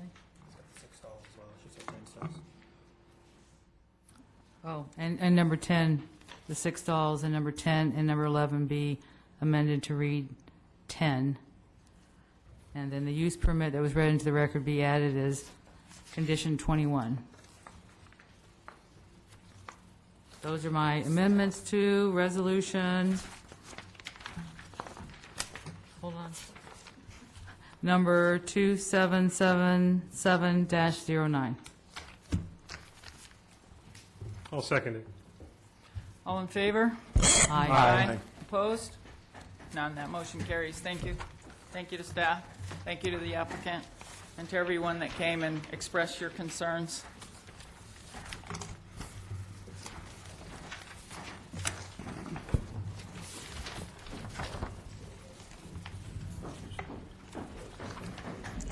Item 10, General Plan Amendment, Housing Element Update. May we have staff report, please? Oh, wait a second. I'm sorry, Bob. Terry, you made it. Yes, I did. I'm very sorry. I was sorry. Shall we have our comprehensive annual financial report? Yes. Staff is pleased to present the town's CAFR for fiscal year end June 30, 2008. Is your microphone on? I think so. There you go. Generally accepted accounting principles require that the town issue audited financial statements after the end of each fiscal year, providing information regarding the town's financial position to its citizens, taxpayers, creditors, other governmental agencies that grant us funding, and to the governing board. Due to the turnover in the finance director position, there was a series of interruptions in completing all of the year-end tasks, which resulted in a delay in finalizing the audit and issuing the financial statements. The town's auditor, Terry Craig, with support from the town manager, was able to keep the process moving during this transition. Terry is here this evening to present the CAFR and answer any questions the council may have. Thank you. Well, good evening, and thank you for inviting me here to present to you your June 30, 2008 audited financial statements. I apologize for not being on time. What happened is I know that Kathleen told me that the meeting started at 6, and my right hand wrote 7 in my appointment book, so that's what happened. I was kind of on a different clock there, so I appreciate that you are taking time to hear my presentation. I have completed the audit of your June 30, 2008 financial statements and expressed an independent accountant's opinion that your financial statements do present fairly the financial position and results of operations of the town's governmental activities, its business-type activities, which for your town are your water and wastewater functions. Each major fund, which for your town is the general fund, your city capital projects fund, your housing opportunity fund, and your community center construction fund, and the aggregate remaining funds, which for the most part represent your state gas tax funds and your locally set-aside street reserve funds. All of your financial statements, in my opinion, are presented in conformity with accounting principles generally accepted in the United States. The financial statements before you, I'll talk a little bit about the organization of this document. It's 80-some pages. There is a introductory section which has your finance director's letter of transmittal and other data. There is a financial section which contains my independent auditor's report, management's discussion and analysis, which is about a 10-page narrative document which explains some of the more significant financial transactions and financial issues of your town for the June 30, 2008 fiscal year. The fund financial statements, notes to the financial statements, some required supplemental information, some optional supplemental information, and some statistical information. What I would like to do, rather than repeat all the information that is in the management discussion and analysis, give you kind of a summary overview of what is reflected in your June 30, 2008 financial statements.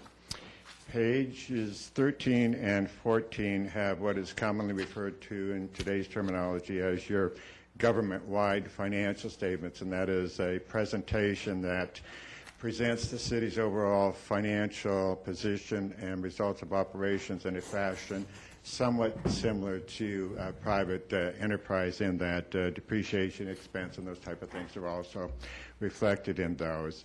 The two more significant things, I think, on page 13 is the column that says governmental activities and the column that says business type activities. The town ended June 30, 2008 with net assets of about $18.4 million in its governmental type activities, with about $5.9 million of that spendable, the rest being invested in the town's major capital assets.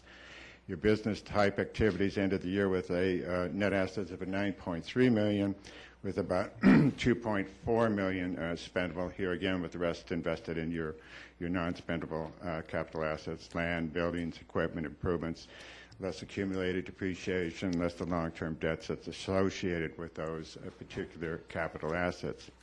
What you do see clearly on page 14, which kind of summarizes the revenues of the town and the expenses of the town for both the governmental type activities and the business type activities, is that the charges for services and contributions were not sufficient to cover the cost of operating your governmental activities, and in fact the town had to use up about a little over $2 million in general tax revenues to subsidize the town's general governmental programs. The aggregated cost of operating your governmental activities was about $5.7 million in total. On a combined basis, your business type activities, which are your water and wastewater operations, combined, they operated at about a loss of $125,000 before transfers of community hall capital assets over to your governmental activities. That was one of the more significant items that happened last year, is you did close out the community hall enterprise fund and move those capital assets into your governmental activities section. Beyond the governmental financial statements, the government-wide financial statements, there is the fund financial statements, and that is more like the traditional view of governmental accounting, and that shows up on pages 15 through 21. The more significant, I think, financial indicators there is that your general fund did end 2008 with a fund balance of about $1.1 million. The general fund revenues did exceed spending by about $1.3 million before transfers out to other funds, and most of the transfers out were made to provide resources for the Community Center Construction Fund and for the city's separate capital projects fund. The city does have a internally funded capital project fund, and that fund ended 2008 with a fund balance of about $2.7 million. You have a housing opportunity fund. It ended the fiscal year with a fund balance of about $531,000, and you have aggregated other funds that ended the fiscal year with a $1.2 million fund balance, most of that set aside mainly for street-related projects. In terms of the business type activity funds, your water and your wastewater fund, your water fund ended 2008 with about $230,000 in cash and investments. That fund did experience a negative cash outflow of about $75,000 during the year. However, your wastewater fund ended 2008 with substantially more cash at about $2.2 million in cash and investments, and did have positive cash flows of about $35,000 for the fiscal year. That's pretty much the overall picture of how you ended the fiscal year. The rest of the report has the notes to your financial statements. Probably the more significant disclosures in those notes is on page 28, which talks about the town's total cash and investment holdings on an aggregated basis. Your town ended the fiscal year with about $7.8 million in cash and investments, with almost all of that invested in the State of California Local Agency Investment Fund. The other significant matter would be on page 30, where there's schedules about activity in your capital assets, and you can see there that there was about $1.2 million added to construction in progress in your governmental activities, which represents your startup and design costs for your town center project. And of course, the other significant item is on page 37 in terms of subsequent financial events that occurred immediately after the fiscal year. The town did sell $10.7 million in lease revenue bonds in July of 2008 to provide financing for your town center project. It's pretty much an overall perspective of what's in your audited financial statements. I'd be happy to answer any questions that you might have if I can. Otherwise, I'd talk a little bit about the other supplemental report that I provided to you. Does council have any questions for Terry? Questions? I've got a question Councilmember Chilton? for staff. Maybe it's for Terry. On page 36 of the notes, the basic financial statements, 5D talks about OPEB, post-employment benefits. And it refers in here to the fact that the government pays 100% of premiums of health care coverage for employees who retire with 30 years of full-time service. Is that correct? That is incorrect. That is a typo. We don't have a service requirement. Right. Okay, so I saw that. I think that, I don't know if that can be corrected or if it needs to be, but next year it can be corrected. Certainly will correct that. Thank you. Any other That's my only question for right now. Any other questions for Terry? Thank you, Terry. Sure, you're very welcome. The other document that I provided to you is the report to those charged with governance, and in that document I kind of highlight the more significant financial transactions and also highlighted matters that arose in connection with the 2008 financial statement audit, primarily items that contributed to the delay in completing the audit. But I think the important point here, I won't go into detail with those items unless you would like to do so. I think the important point is that the town took really very good action to deal with a vacant finance director position. The town went out, hired an interim finance director to come in and to address the items that were incomplete and that needed to be completed in order to complete your financial statement audit.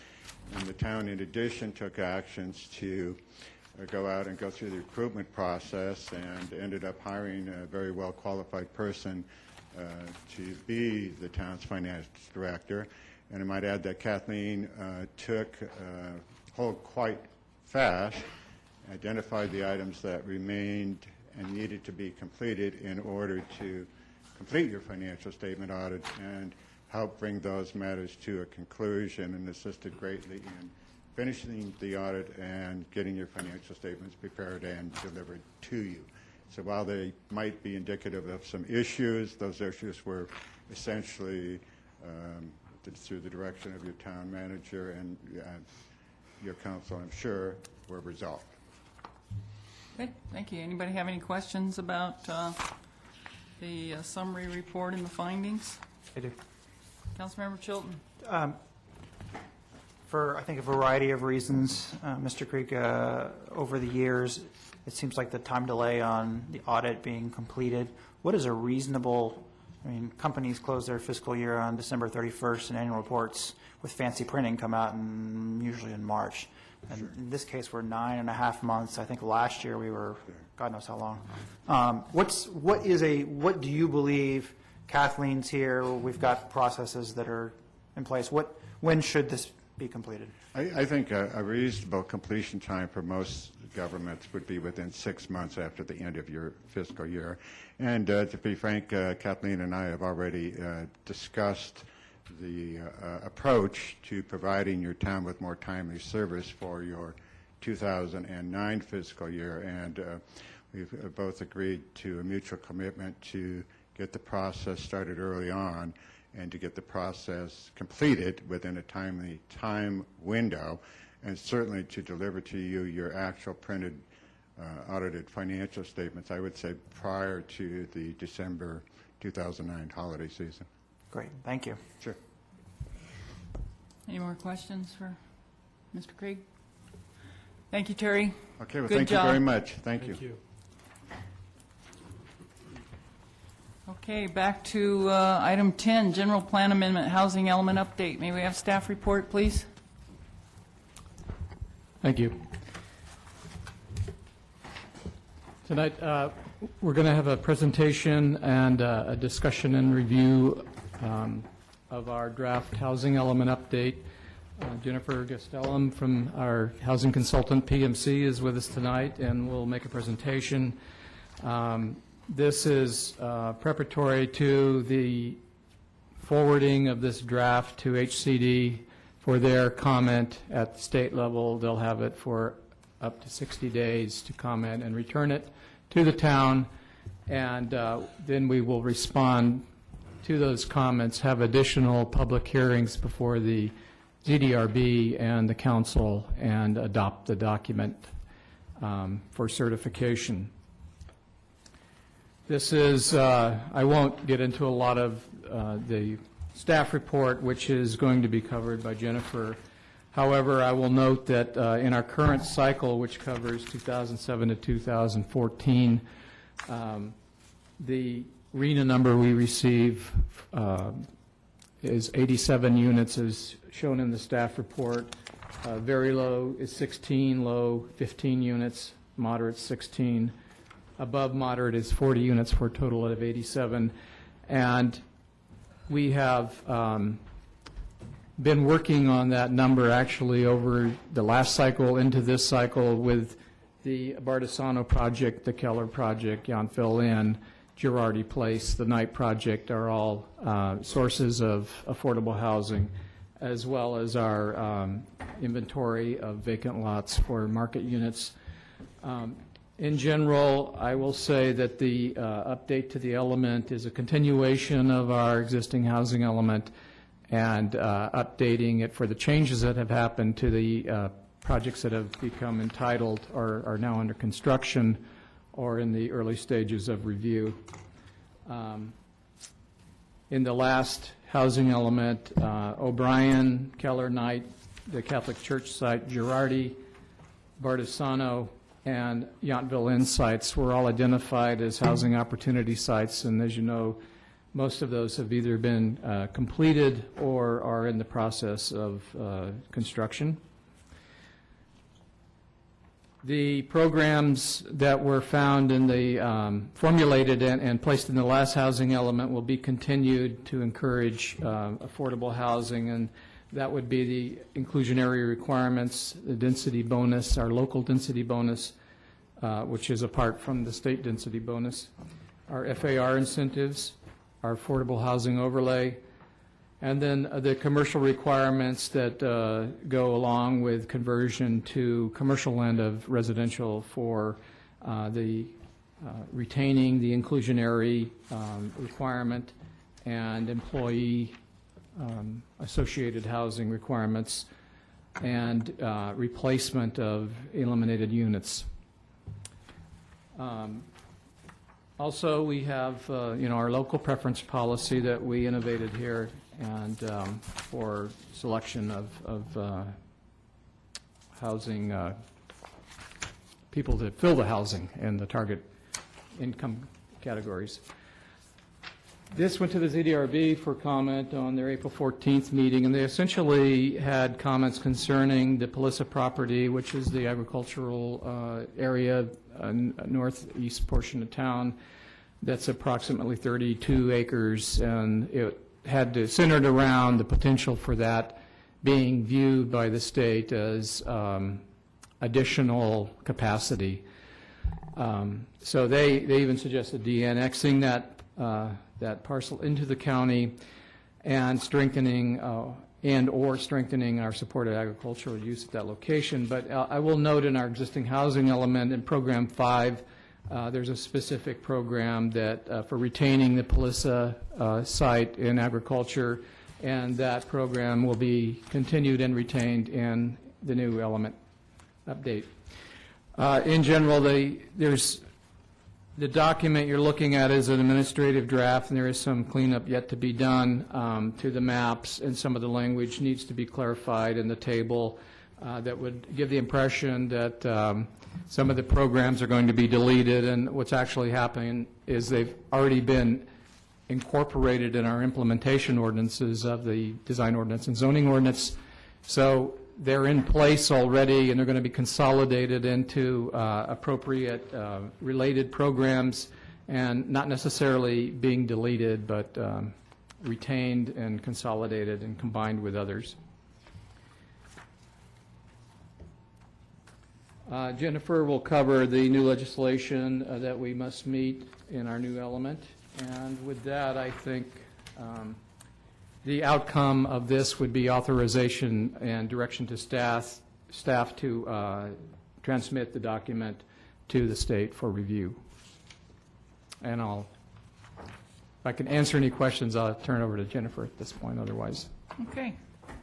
Hey, good evening, Mayor, Vice Mayor, Council members. Jennifer Gaston with PMC. We have been working diligently with staff here to get you a draft of the housing element. Bob, I'll ask for your assistance on the PowerPoint. Mm-hmm. The plan is to go over what the requirements are of the housing element, give you a few reasons for compliance, the contents of the document, some of the new state laws since the last housing element that you updated, give you a little quick overview of some of the demographic information, the regional housing needs allocation number, as Bob already addressed, your 87 units, and quickly go over your goals, policies, and objectives, and then the schedule from here on out. The housing element is one of the 7 mandated elements of the general plan. It has to include existing need as well as projected need. It's for a 5-year time frame, and it's unique in the fact that it has to be submitted to the state for review. That entails an administrative draft review, and that's a 60-day review. They'll get back to us at exactly that 60th day. You get the letter that gives you the comments that you need to address. Prior to that, staff and myself will do a conference call with our reviewer to kind of get a good feel on what the changes are. Then we will incorporate those changes and bring it back to you. So it is unique in the fact that it has to be certified through the state.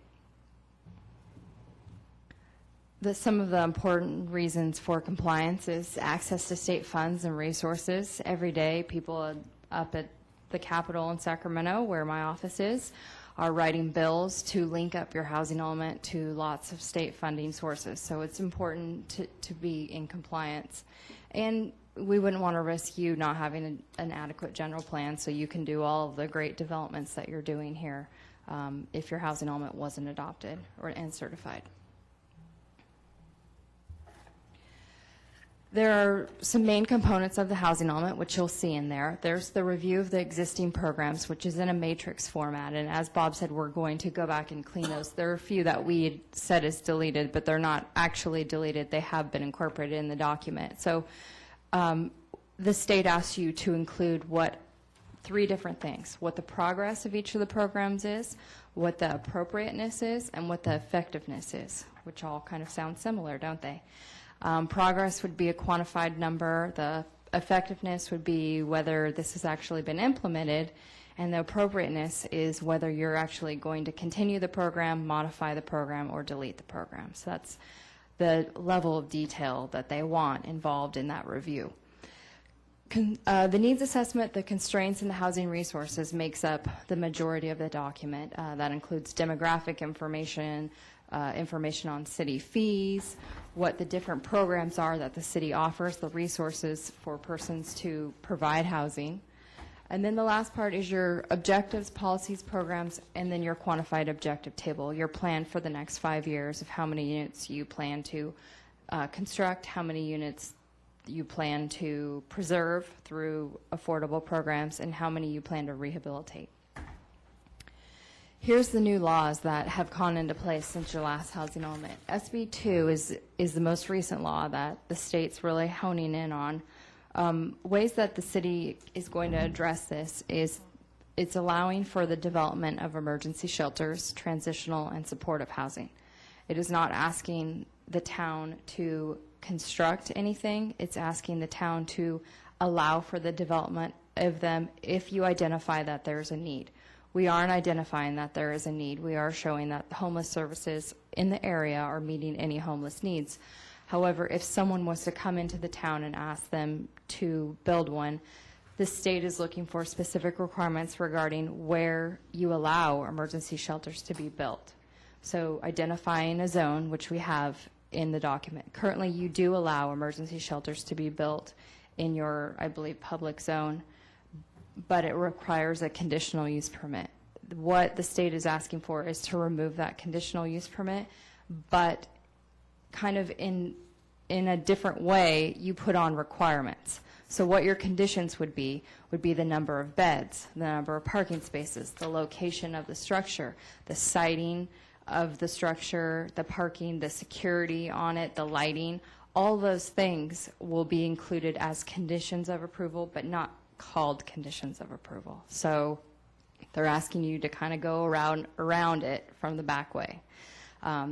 That would be how you would address that. Now, transitional and supportive housing.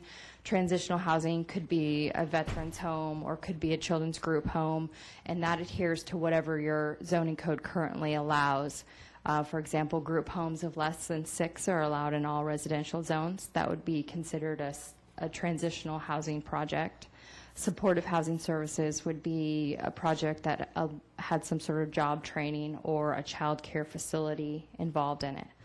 So again, identifying the zones that those are allowed in, and we have those programs in the document. AB 2634 is your existing and projected extremely low incomes. Another way you can show this, that you're meeting your extremely low incomes, is by allowing single room occupancy type units. SROs is what they're called. And identifying a zone, again, they don't have to be allowed by right. They'll have all the conditions on it. These are considered efficiency type units. They're different from a second unit in the way that they allow a bathroom or a kitchen, but not both. So that would be an efficiency type unit. So if someone came in with a project for that type of housing.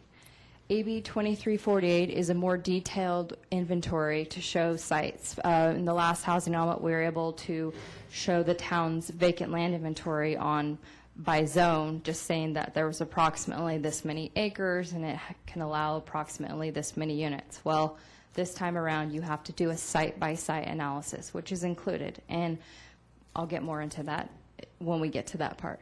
But SB 375 is the program timeframes and the beneficial. This is your greenhouse gas emissions. I'm sure you're all aware of what's going on with that.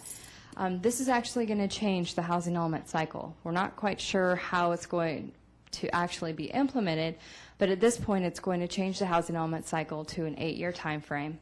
And if you show progress if you're not showing progress after 4 years, then you'll have to update it every 4 years or something. But what progress is going to be is not quite figured out. So this is linking transportation plans with RHNA plans and all these things. So it's all still very new. We're not quite sure. But in the meantime, they want to see what your time frames are on your programs, which are all in there, given time frames. And they want you to call out what the beneficial effects are. So that's another thing that they're still trying to work out. So we're trying to work with the state on figuring that out as well.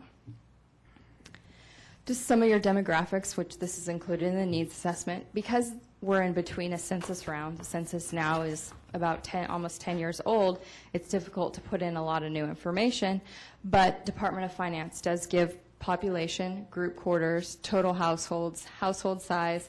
The last median age is actually 2000 census. So where we could update demographic information with 2008 numbers, we did, and where we could identify new information that was available regarding rents and prices and all that, we did. So where we couldn't, we default to 2000 census because that's what the state's looking for. Housing characteristics, again, total occupied housing units. 2008, overcrowding is a 2000 number. That's not something available through the Department of Finance. But overcrowding is considered more than 1.5 persons per room, excluding bathrooms, kitchens, and hallways. So that's how it's determined. And you can see that the numbers are very insignificant. 2% owner, 4% renter, which is very low numbers. Overpayment is considered persons paying more than 30% of their income on housing, on rent or a mortgage, paying over 30%. And so again, sorry, the percentage numbers are missing there. 34% is owners and 30% is renters. Again, not too significantly high of numbers, especially for a very expensive community as Yountville is. Affordable units, these are your deed-restricted units through your affordable programs that you currently have. There's 23 owner units and 18 renter units. And then what's considered at risk is if a affordable project is at risk of losing affordability in the next 10 years. So some of your current projects that do include affordable units could turn over to lose. And so there's 4 of them that are currently at risk of losing affordability.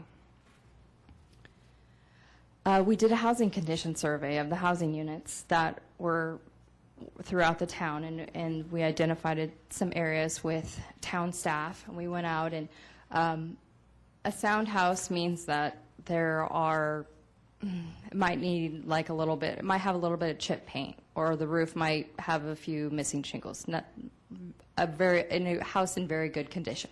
So as you can see, 94% of the community is in good condition. A minor house would start to show a few deferred maintenance issues. Maybe it needs new paint, and maybe it needs a new roof. So it might be 1 or 2 of those more minor things. Moderate would be, it does need, you can see that it's going to need a new roof, and it might have some electrical issues, or it might need new windows. So there was only 1 identified as substantial. That would mean, I think, 4 or more. There's a rating system in the document. So maybe new windows and new roofing and new siding and new paint. So 4 or more of those things. And as you can see, the numbers are very minor. Here are the income limits for Napa County. This is the median income for a family of 4 is $79,600. This is how it's broken out. AB 2634, the new law that I talked about identifying extremely low, now calls out your extremely low, which is 30% of the area median income. So less than $29,900 a year for, again, this is for a family of 4. Above moderate, over 120%, you're up in the $95,499 category. Rental housing costs. Just based on those income categories that we've shown of the family of 4, and looking at those income categories for a family of 4, what they can afford in rent, that is just a straight calculation of 1/3 of their income on housing, which is what the state is requiring. So for extremely low incomes with a monthly household income of $1,900 a year, monthly affordable rents in the $600 range, that's probably not available in the area, as I'm going to show you on the next slide. Based on our rental information that we collected over the past few months, there was only 24 units available that were actual rental units, and the median was about 1,300, so in the moderate to above moderate category. But again, this is for, the lowest was 795. Again, this is for a family of 4. So a family of 4 in a rental project is probably going to be a 2-bedroom, 1 or 2-bedroom. As you can see, the lowest was a 1-bedroom. So it's still difficult for a very low and moderate income people to get into rental projects.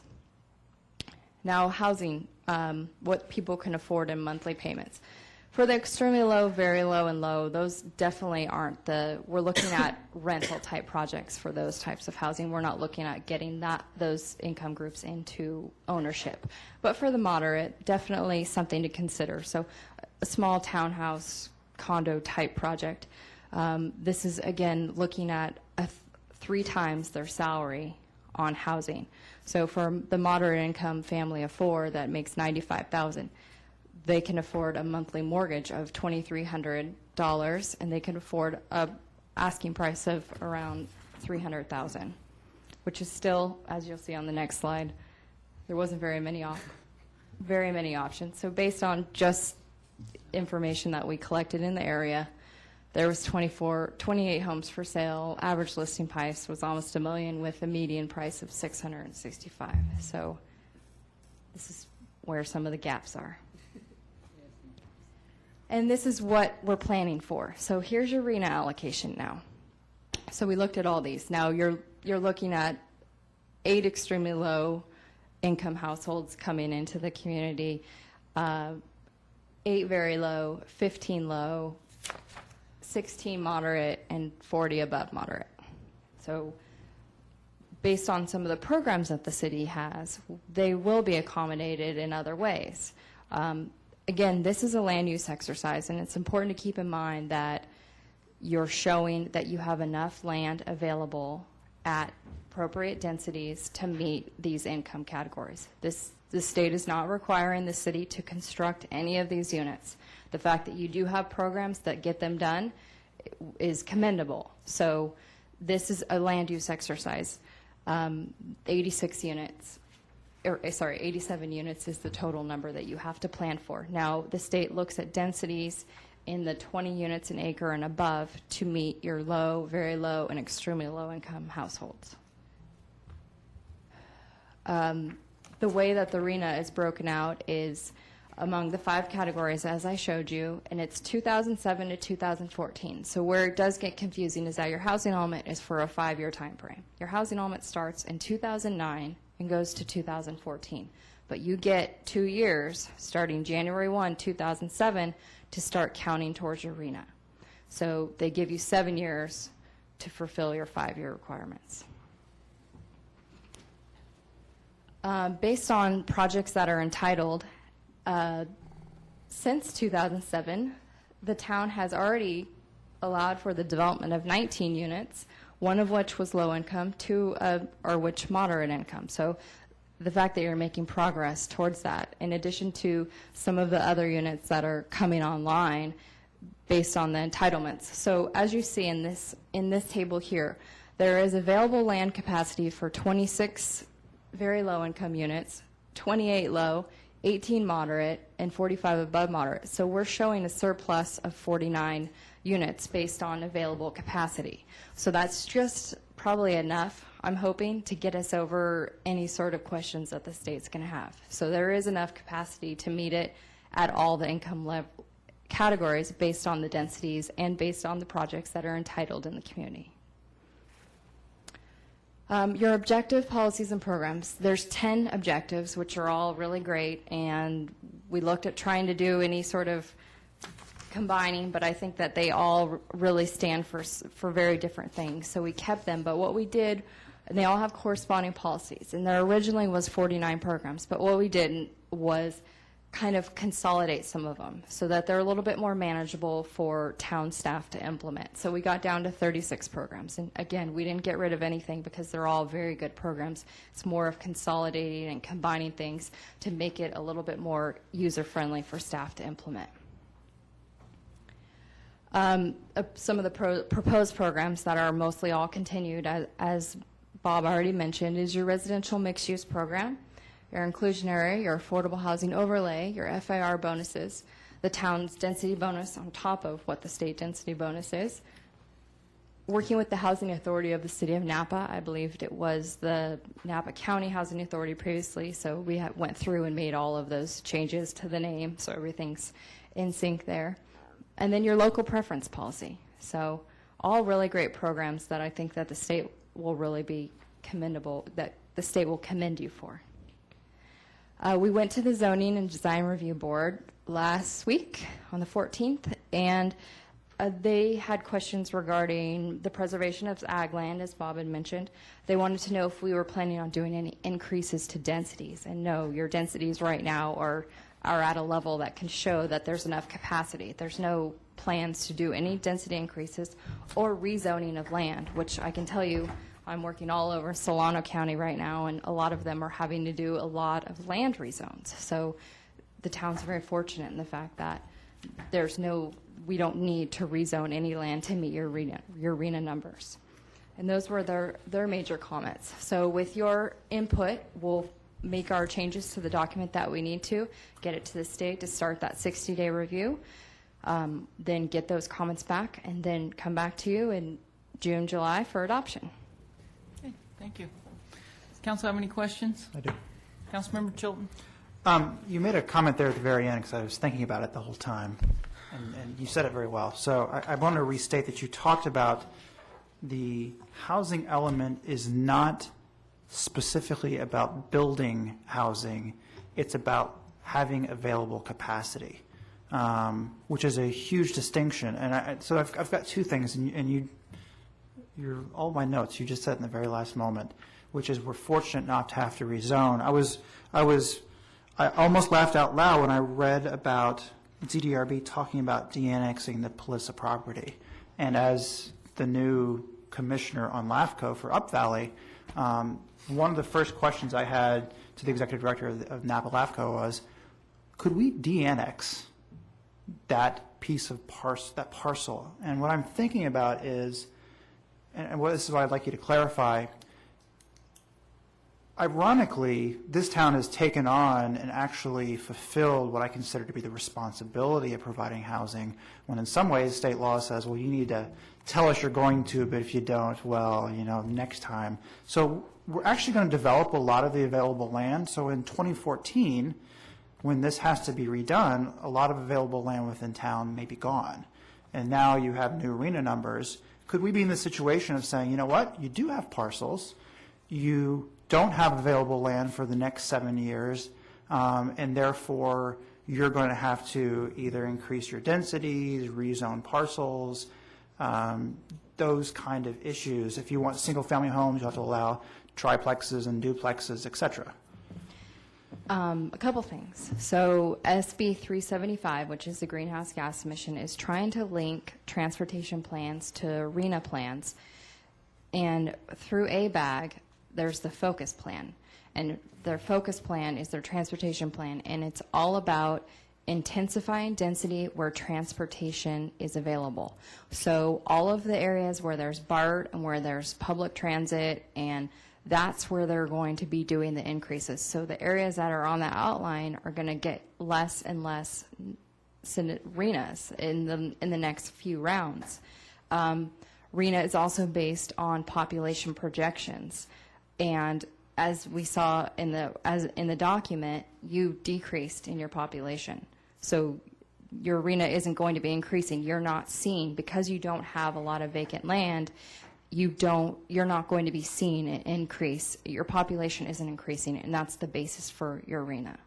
Well, I guess because if we have 87 right now in RENA, and we could have a 5-hour discussion on RENA. Right. I mean, in 2015, ABAG's not going to look at Yountville and say, you know what, you're going to grow. You don't know growth, because that's what every town in the whole Bay Area would probably do if they could.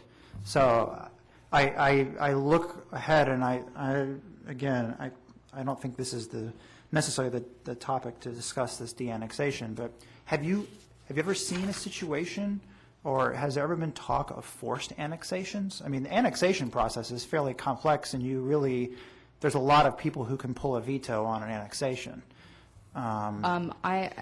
In the 8 years that I've been doing housing elements, I haven't seen any forced annexations based on trying to meet your RENA. There have been counties and cities that have done negotiations where if you're going to annex some land, then you're going to get some of the county's RENA to take with that. Right. So also the fact that you have this large piece of ag land, that they don't RENA doesn't take into consideration that you have ag land that you can rezone. That's not the intent of how they get to their numbers. But the So housing element, the state could look at that. Is that correct? state could look at that you They have could look at ag here and land. say, you know what, you don't have, within your, Well, it would within be your a city bag. limits. It would be a bag, and that's why your town staff is involved in the planning for the next RENA process. So that's when the town staff is making themselves front and center. We don't have any land, we don't have any land, and you're making known what your population is, the fact that your population is decreasing, the fact that you have already met.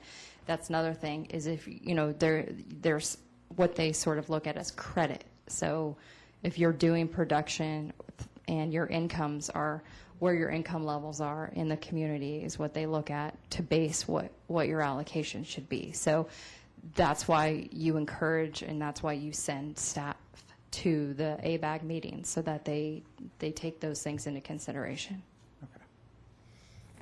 All right, thank you. I have Councilmember Mueller. There was also several things in our plan regarding our mobile home parks. And I had done some reading at things that the State Senate put together, and as well as AB 1111, which suggested we should really upgrade our language to try to put in what we want to protect here, which is 55-plus age parks. So I can go into some of that detail, but just in a general sense, would that be something that you think we should do? Sure, if your intent is to preserve your current mobile home parks as senior communities, I haven't come across comments from the state that are telling you not to do that. I guess that we can identify that in the document as this is where you have these, your intent is to keep them as 55 and over complexes and projects. I don't see any problem with adding that in there. Because, yes, my understanding, if we put more of that in this plan, which then goes in our general plan, it will strengthen our ability to maintain that zoning. I would agree. Okay, great. You can reference that if someone comes in and wants to make a change. This is our policy. And especially if we put that language in here and the state certifies that, it also gives us added strength as well, correct? Correct. Okay, great. And then we'll go into the state and AB 1111 details. Thank you. Councilmember Dutton, any questions? Vice Mayor? I have had three. Councilmember Mueller just asked the first one. The Veterans Home property and the residences, how do they play a role in the planning, or do they? Because they're counted as part of our residential population, but being state residential units, how does that relationship work? As keeping them involved in the process, or as counting them towards affordable units, or which way are you? Both. Okay. If you have an answer for both. We did send them notifications of the process to keep them involved, and we will make the housing element available on the town's website and keep those persons involved at the veterans community so they know what's going on with the housing element. Your arena is based on new units. So you're not essentially getting credit for them. They are in your overall housing stock, but your 87 units have to be new units. So if they build a new residential complex up there with dozens of units, depending on the income levels of them, then if they're deed restricted, as in they have some sort of affordability covenant on it, then you count them. Anything that has an affordability covenant or affordability deed restriction on it, you count it towards your extremely low, very low, and low. But if it's just senior housing, I guess depending on what the rents are or what they are paying, we can determine whether they are affordable or not. Most likely above moderate. Okay, that's just something I'd like to highlight for our staff, maybe to also keep in mind as we're moving forward. The last question I had, or actually I guess it's a restatement or clarification of this credit that you referenced about the work we've done to date. And is it also fair to assume that the fact that we have in recent years especially addressed all of the income levels, that would be looked upon favorably as well. That several years ago, we had kind of what I would consider the easiest affordable units, which were all the moderate level, and it has taken some doing to get to those low, very low, and medium levels. So there, I would hope there would be some value to showing that we have units across the board for all those levels. It's duly noted, and that's something that's a very big sales point for us to the state, that look what you're doing. Yeah, great. You're meeting a variety of income levels, so that's important. I wanted to make one comment about, it's talked about as being a paper exercise, but if you don't accomplish the units, the numbers don't go away, and you can correct me if I'm wrong, they keep coming back at you, and then your choices are less desirable for how you're going to address that and prove to the state in your planning documents you can accommodate it. And it could mean things like increasing story limits or increasing densities beyond what's characteristic of the community. Right. And do I remember from the conversation with the ZDRB that you mentioned there could potentially be a point where, and I think Councilmember Chilton alluded to it, that Yountville would be left alone in the sense that we have maximized reasonable unit levels here, given our population has basically leveled off or is not growing at any great level. Could that be a reality in the 2015 or beyond scenario, that, or does that even exist? I don't have a crystal ball, but I can tell you I don't think anyone's ever going to be off the hook. So you will have a requirement, but it will, I would say, again, be significantly low because you're not planning on doing any annexing. The fact that you had 87 units then, if they assume that any of them got built, you're looking at less land, and you're also not on a BART line, and you're not near a lot of public transit that they're looking at. And again, they're looking at intensifying densities and increasing densities in areas where there are jobs, services, and transportation. It's all about the sustainable community, and putting a large number out here isn't going to do anyone any good. So, thank you. Mayor Salzman, I have one more question, if I may. Councilmember Mueller? Also, there's one of our objectives is for energy conservation.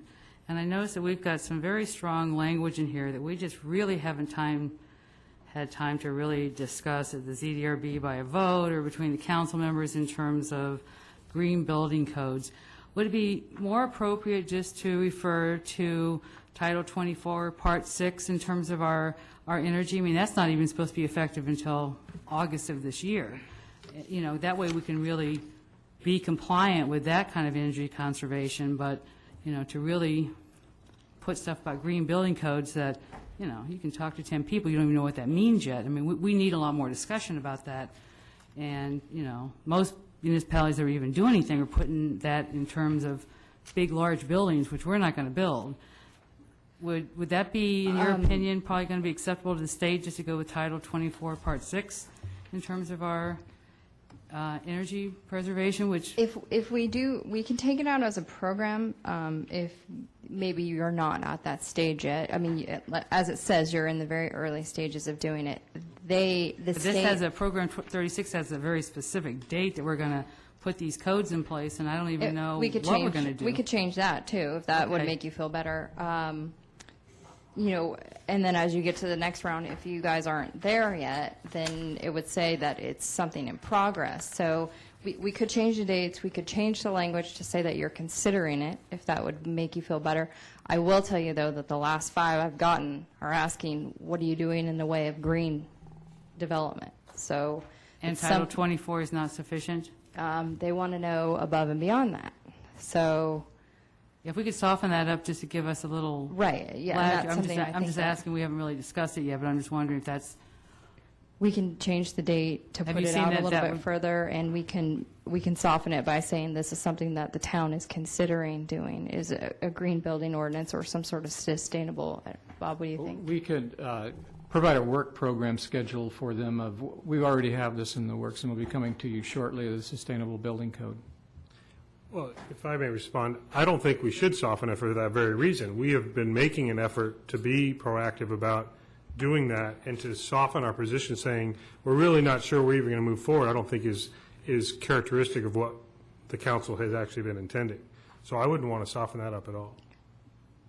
Would you want to change the time frame of it? Because it is January 2011. Do you think you'll be there by then? We'll definitely be there by then. Yeah, Okay. that's I mean, not the ZDRB has already taken the green building practices as part of a discussion, and I think it still needs to evolve, but I think we're well down that path And already. it does say you're in the early stages of actually adopting something. So, and again, if you're not at that point by then, no one's going to hold you to this exact date in here. But if you want to keep, it's whatever you guys want to do. But I can tell you that they're looking to see what communities are doing in a way of sustainable and green development. So, But I think the last time the ZDRB talked about, it was just discussion only. They hadn't had opportunity to vote, was my understanding. True. So we just haven't got that far. So that was what I was wondering, you know. But I think We're talking going to about- be blocking ourselves in a corner if we have very specific dates and say what we're going to do before we get there. But I mean, think if we that's have- what we're hearing, is that is not a mandatory deadline, and plus, this is a draft that's still going forward to the state for review, coming back to us. We'll be finalizing this, as I think, in the next coming weeks and months before that official submission, if we can have that discussion to find out if that January 11 or January of, yeah, January 2011. if that date is or is not realistic. But I think at this point, I would support leaving it as is. Was there some compromise? What does the wording say exactly? Let's look at that right now, just see if, I just don't want to put ourselves in a corner in case we want to. I don't think we are, And no, especially at the it's draft not stage. contingent on certification or you're losing certification or not. I think it's based on when staff plans to bring you things forward and you to vet the process. But again, that can be changed.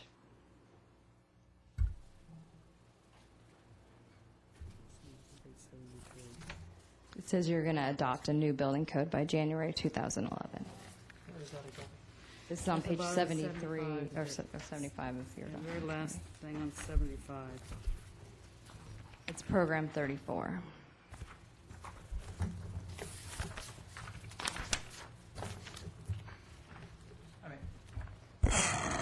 My perspective on that is this doesn't actually say anything about what is in the green building code. In our green building code, we could interpret that in virtually any manner and say, yes, we did this, right? I mean, and I think we will do it before January of 2011, at least at some level. I agree. I think if we miss this, so what?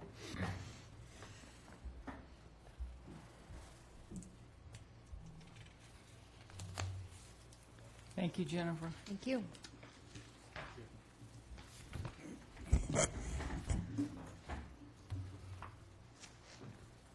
Is there anyone from the public who'd like to comment on this matter this evening?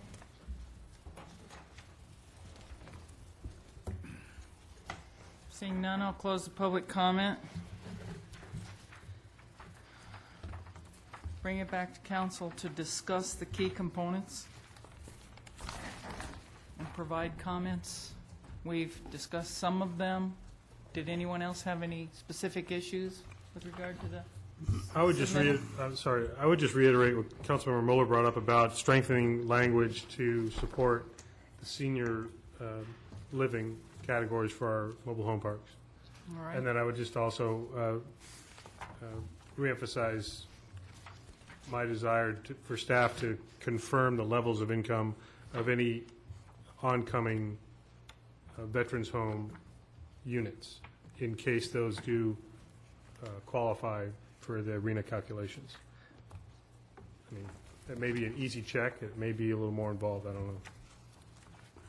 But in addition to that point, in terms of the senior parks and putting specific wording in here, follow up too in terms of our zoning to have specific language in there stating that we want these types of senior parks to be maintained as senior unless they're otherwise, approved by the city or county. Something very specific that's going to help us go as far as we can to maintain what we want to maintain. I mean, I obviously agree with that. I think that staff got direction at the last meeting to specifically look at those other options as well, so. Impact fees seem to be a big opportunity on that. Can I ask one? Certainly. Somewhere in here, and there's a lot of pages, so I apologize. There's a statement about the Vanica property not being available, and I know that we're actually, that inn has two market rate units. Is that right? Are they workforce units? Is that included somehow that we can put those two in there? At this point, I believe those are, all 4 units will end up being market. Okay, so they wouldn't The qualify. hotel at Hotel Luca. Okay, thank you. That, there is a outside possibility that they may dedicate 1 or 2, but most likely they'll all be market. Thank you. And also, there were several sections in here where you had X's and that weren't filled in yet. Are you familiar that those are in the document? Okay, all right, so you know where those are. And I had another question of staff. It said in the intro that we are holding a public hearing now, and that it's been on the town website, and you conducted online surveys. Has anybody responded to our online survey for this public hearing? Let me clarify that for you. It's actually going, when we post the document on the website after we get your comments incorporated, we're going to put some questions in regard, so that we're continuing our public outreach efforts to try to get more people to look at the document and identify if it's addressing the needs of the community and the groups that want to be involved. So that's continuing. So it's worded incorrectly, and that will be fixed as well. Okay, that'll be good. So you're going to just have... So they'll be on the major- website, yeah, it'll be a list of 3 or 4 questions in addition to the document. And then, are we going to do some outreach so that people know about that? We've been sending letters out and Okay, trying to great. get people involved. So once it is posted, we'll again send another letter out to let everyone know it's posted and for them to go on and take the survey and look at the document. Okay. We had on this meeting, a notice in the Yountville Sun notifying the public of this item tonight, and we can do the same for the survey and get the word out. Good, thank you. Staff have sufficient direction? Incorporate the changes suggested and forward the draft housing element to HCD? I have one more minor comment. I noticed several places, in one place, I think right in the beginning on page 62, where it talked about the affordable housing, it says that they shall be equally mixed. But then in other places, such as section H.4 on page 66 and on page 67, it doesn't talk about them being equally mixed. Should that be, is that important, consistent language, or did I read that right? That whenever we do set up affordable housing, it's equally mixed? Distributed evenly between the 3? Yes, between income- very right. low. So that's what we're supposed to be doing? Okay. So there's a couple places on page 66 and 67 where that isn't carried through.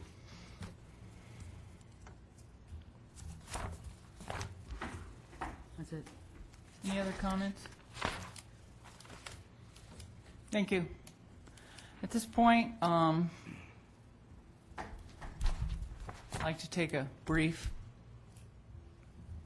8-minute break, reconvene at 8:40 before we move on to the next item.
She said it's too emotional. Councilmember Chilton?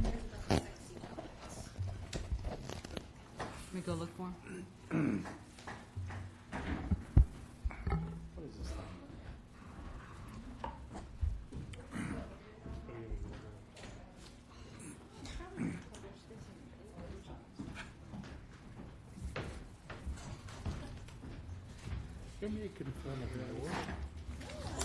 Okay, let's reconvene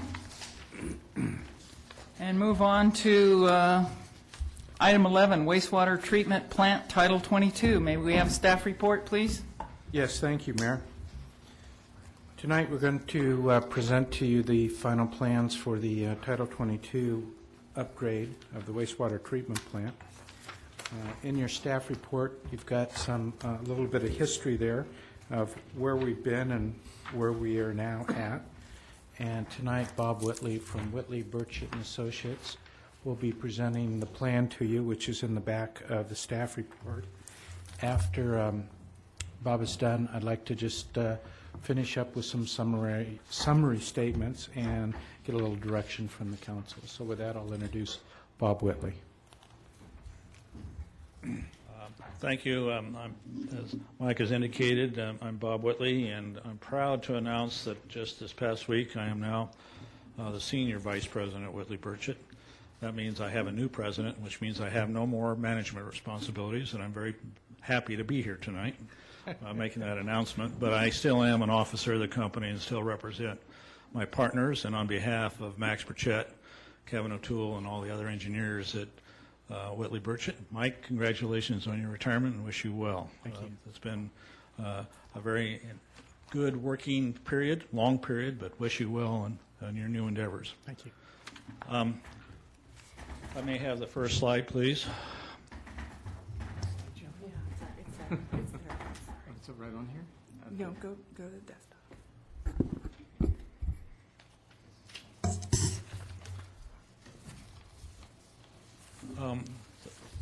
Back one. Tell a story that probably started with having a little reminiscing with Steve in the back of the room many years ago with my partner Max, and he talking about the future of wastewater treatment disposal for the town of Yountville. It's taken a lot of turns and twists, but tonight I'd like to present the first phase of a real fundamental shift in some of the thinking and what this town will be doing. Hopefully it's not the last phase for what the direction will be going, and I'll try to explain what that means. It is basically a shift away from your conventional procedures of discharging the treated wastewater into the Napa River with the conditions of state permits to one of essentially, hopefully, complete beneficial reuse of all the water in and around your community and without any discharge into the Napa River. The project that we're talking about right now and what you will be receiving shortly for a request to advertise for bids is just the first piece of that overall program. Kind of go through, and I'm not going to go through the engineering designs or all that type of thing, but more try to address the questions of what and why, so that when staff brings forth to you the request to advertise for bids on this first piece, you'll have a little better background.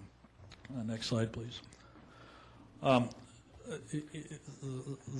title of the project has to do with recycled water, and so for definition, what is recycled water in the municipal wastewater arena? It is treated municipal wastewater that can be used for various uses, but in this particular community, highlighting agriculture and landscape irrigation uses. It's a highly regulated procedure with permits, monitoring requirements, but essentially it puts the water to beneficial use in a safe way. The safe way is obviously in the vineyards, the orchards, other types of agricultural purposes in and around the community. For landscape purposes, any of your intended landscape purposes in and around the community can safely receive and reuse recycled water. To do so, though, requires what is typically referred to as tertiary level of treatment, third level of treatment. And that's what this project is all about, is to upgrade that tertiary level of treatment so that it can produce recycled water. The project we're talking about is only for the ability to treat to this level of use.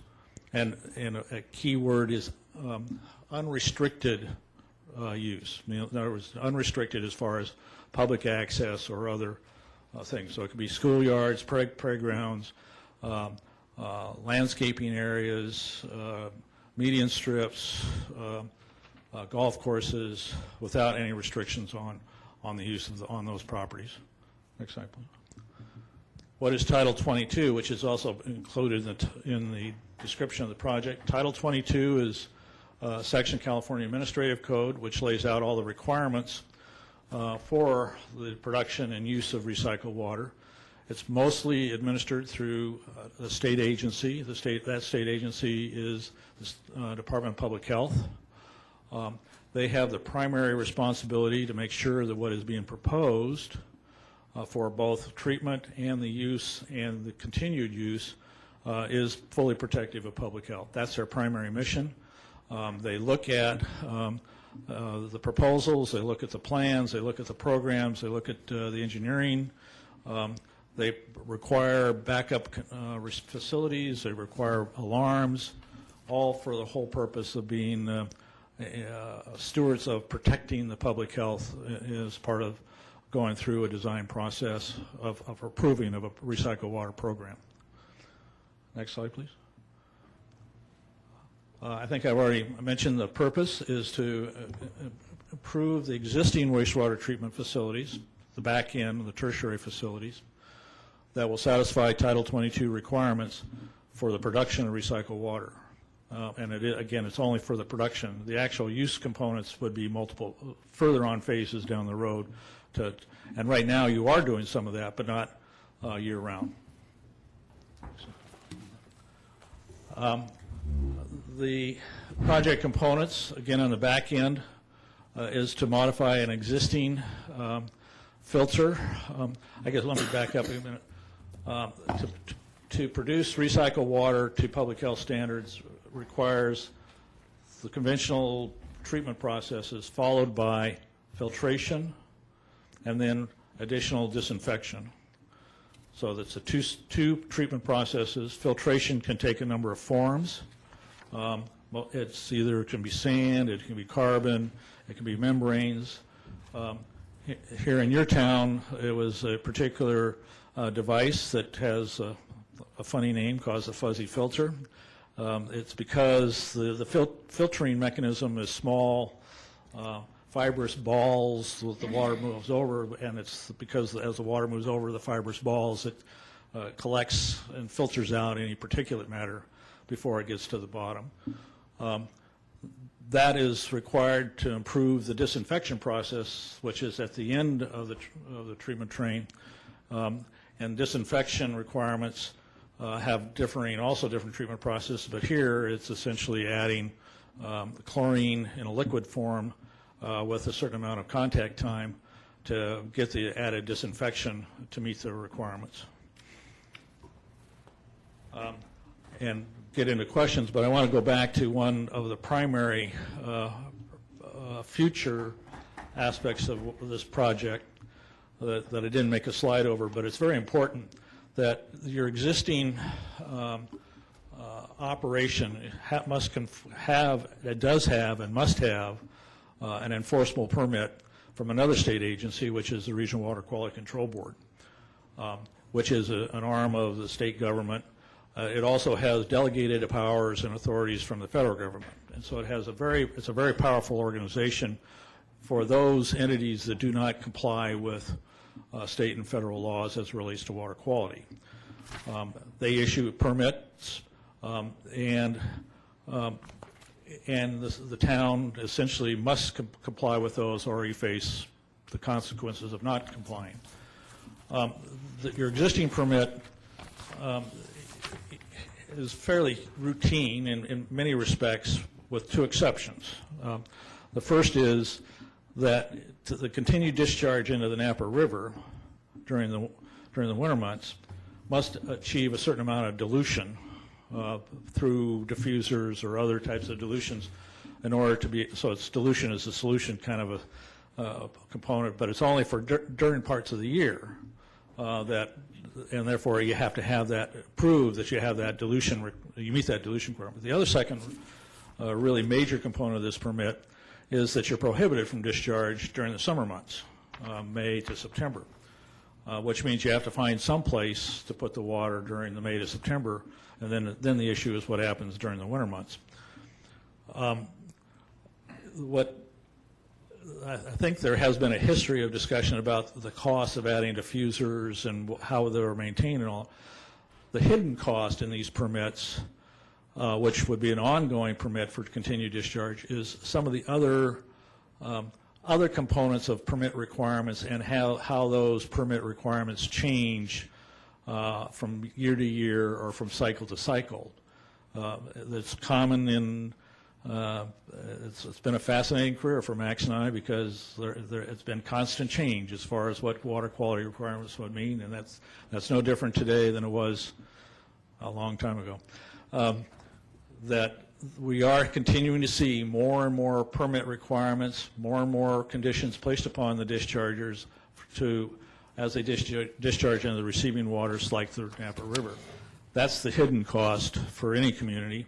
It's monitoring cost, it's compliance costs, it's reporting costs, as well as risks of whether or not you can conform with requirements on copper, nickel, et cetera, et cetera, et cetera. What has been proposed, and as part of this first phase, is to change from the discharge into the Napa River with those requirements to being able to put all of the water onto the land and in a beneficial way. And not only during just the summer months, but year-round. And of course, year-round means it also has to have capacity for receiving the water on the rainiest week of the year, which does require storage. That's what is being proposed for this town is moving forward, but this particular project, the first component of it is just to make the treatment modifications to allow you to do that. So with that, now I can answer any questions. Council have any questions? I had a couple. Councilmember Dutton? Yeah. You mentioned to get to this level tertiary, level 3, or whatever the highest. Is that the highest, or is there one even above that? There's levels higher than that, which would go into more of a membrane type of treatment, higher quality water. In fact, you may have been reading in recent years, Southern California, Orange County have taken it to a much higher level and then putting the water into the groundwater basin, which then is part of the potable water supply for that part of Orange County. But that would even be higher than what we're talking about here. And a second pertains to what you just mentioned about, with the diffuser and these type of things, the hidden cost. Is there a hidden cost involved in getting to this level? In other words, you mentioned the diffuser and those type of things. Do you feel that getting the level that we're at, that they're going to change the conditions on that too down the road and all of a sudden up the ante more? Or is it more towards the diffuser types? Most of the emphasis in the nation and the state is emphasis on the receiving water quality. However, there are costs associated with discharging on the land. Not as strict, but again, and the difference is that the requirements of discharging on land is, are you doing what you need to do to protect public health? Which amazingly is a lesser standard than what do you need to do to protect all of the ecological systems that might be in the Napa River. But there still is reporting requirements, there's still monitoring requirements to put the water on the land. It's just not as stringent, and that hasn't, we haven't seen the change or the trend of change of what might be coming in the future. Thank you. And I would also clarify, Councilmember Dutton, that the town is under a compliance order right now, and we have to make some improvements to our system. And previous council action several years ago set this course. Otherwise, we would have to be looking at some immediate changes in the outfall into the Napa River, which are probably in the $500,000 range, but actually do nothing other than improve that. So to me, that's an opportunity cost that's expensive, but doesn't do anything to improve the overall effectiveness of the wastewater treatment plant. Right. Any more questions? Vice Mayor, questions? Thank you. Thank you very much.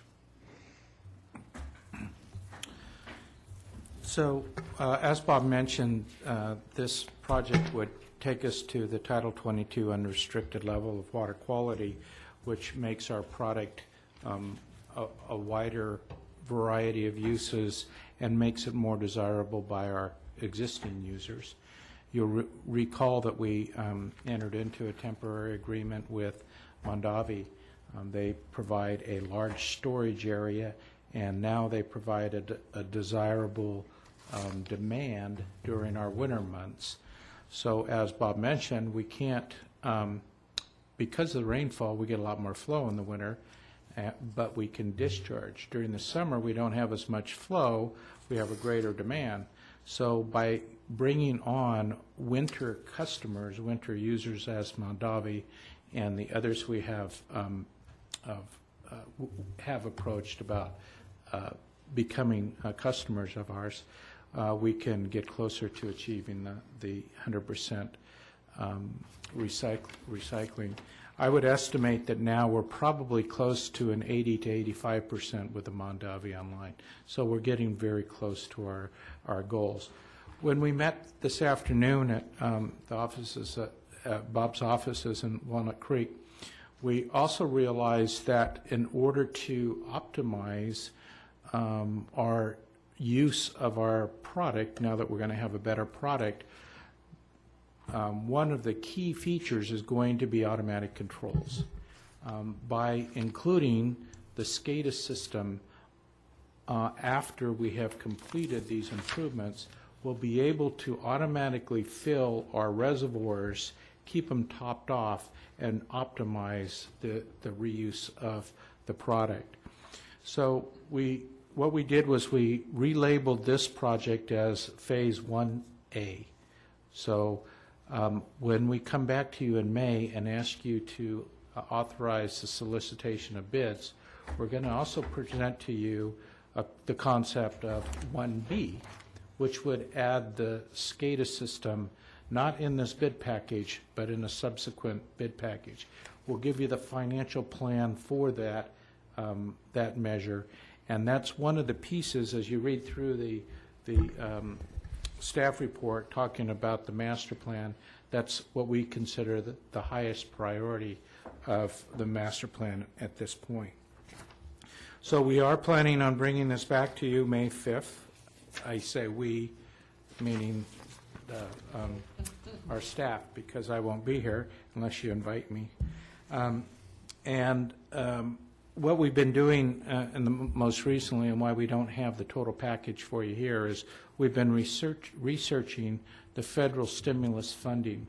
And if there was a possibility that we could get federal stimulus funding for this project, we wanted to expand the design, get it shovel-ready, and propose to you a faster delivery process. As it turns out, our conclusions at today's meeting was that we will not qualify for federal stimulus for a variety of reasons. One is we've already passed the deadline. We were on a priority list, but we weren't actually had an application on file. And it appears that they've taken applications that were filed in previous years, and therefore we weren't in the queue with an application. Whether there's going to be future federal stimulus or not, we're not sure, but we certainly could get ready with the second or third phase of these projects to have them ready should that opportunity present itself. So we will be getting the, one other thing I just wanted to highlight is that you're all aware of our federal stimulus Highway 29 bike path. We did add to the 10% design a 6-inch reclaimed water line underneath the path that we could utilize at a future day to take recycled water to Yountville Park in the north. So we thought with the opportunity of building this, it wasn't much of an additional cost to add that pipeline now. And with the higher grade water, treated water, as Bob mentioned, we will be able to use it on our parks. So with this added piece, we then have within very close reach the Veterans Memorial Park, the Yountville Park, and we believe we can also get it fairly easily to the Vineyard Park. So that may make up that remaining amount that we need if we can find the storage on site, which will be part of this master plan, the further pieces of this plan. So with that, we're asking that you just take a look at this and be prepared that on May 5th, we'll come back, ask you to authorize solicitation of bids. And if you have any other further direction for us on the process we use for the second part of this, i.e. the design build or some other form of delivery, please feel free to get that to us either tonight or at a future time. Thank you. Does council have any questions for Mike? Councilmember Mueller? So I saw the total number, but now that you explain you're going to break it into Part 1A and Part 1B, what are the ballpark anticipated costs for each one of those pieces? Well, I would like to not give you a number tonight until we do a little more research. We just came to that conclusion today. I need to do a little legwork in the next week to find that out. This piece of work is estimated with all the hard costs and soft costs to be approximately $1.4 million. That's A and B? No, that's just A. 1.4, okay. And we will do a little more research, get some estimates, and when we come back to you on the 5th, we will have an estimate for Part B. So you'd have... Will it be less? Less, than yes. 1.4? Yes. Okay. I got it. It'll be... Total will be higher than 1.4. Okay, I have a number, thanks. Councilmember Chilton? I just want to say I appreciate this report. I have always thought that the goal of not only having, obviously, Title II compliance, which we need to do, but to be able to recycle all of our water and use it in town, and I think that's really commend you guys for identifying the bike path as an obvious way to make this cost efficient, because we always talked about how will we put a pipe up through that area, how will we get it to that part of town. I think this is really great, so thank you. This is one of your good last legacy moments. Vice Mayor, any questions for Mike? I do have a couple kind of semi-detailed. Does this, we talk about a larger concrete tank for the disinfectant, and we talk about the modification of the fuzzy filter and potentially a secondary, tertiary filter. Are these steps that would put us well into the third level of water quality that we're talking about? I guess the point I'm trying to make is, do these modifications, are we going to be able to run with these for many, many years in terms of the value of the reclaimed water? I think Councilmember Dutton alluded to, if the requirements are elevated at this third level, will we still be meeting them, or are we going to need to come back and say, now we need to build another this or change this fuzzy filter or whatever? Well, the answer is no and yes. We asked Willie Burchett to design the chlorine contact tank to take on the full load of the average winter flow. So we get the full chlorine contact time in this single tank. Now, we have an existing chlorine contact tank that will be in excess of what we need. so that if we have to take the other one offline for repairs or something, we have this as backup that will provide for a secondary level, which is acceptable to the vineyards. But it also provides a little leeway for growth. If we need, if the requirements change and they say we now need a 100-minute chlorine contact modal time, we will have some flexibility there. So in answer to your question, we have done part of that, but Bob also mentioned a very important factor that we have included in the next phase, and that's looking at a duplicate filter. Because if our filter goes down right now, we don't have the third or tertiary filter. Most systems, you want to have duplicity and especially in that third phase. So we will be bringing that back to you in the master plan or in the a further phase. That will, in my mind, add greater reliance and relieve any concerns of stronger restrictions in the future. Okay, and I think in your 1B, as you're breaking these things down, you mentioned the data acquisition system as part of that B proposal, where you have a storage pond bypass line, you've got photovoltaic power generation as some elements in here. I guess I'm a little bit unclear on how these parts are constructed in some of the details. Well, that's because there are no details. I mean, so you're not confused. Those are elements that staff has identified as future phases that need to be addressed. In other words, there's opportunities, and we need to look at those, and that would be what Mike has referred to as the future master planning process. In other words, we need to look at potentially doing something in those areas.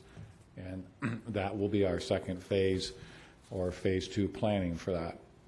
So we're not, in this early May, we're talking about it's just the portion of recycled water treatment to the level, the third tertiary level, to allow for potentially zero discharge.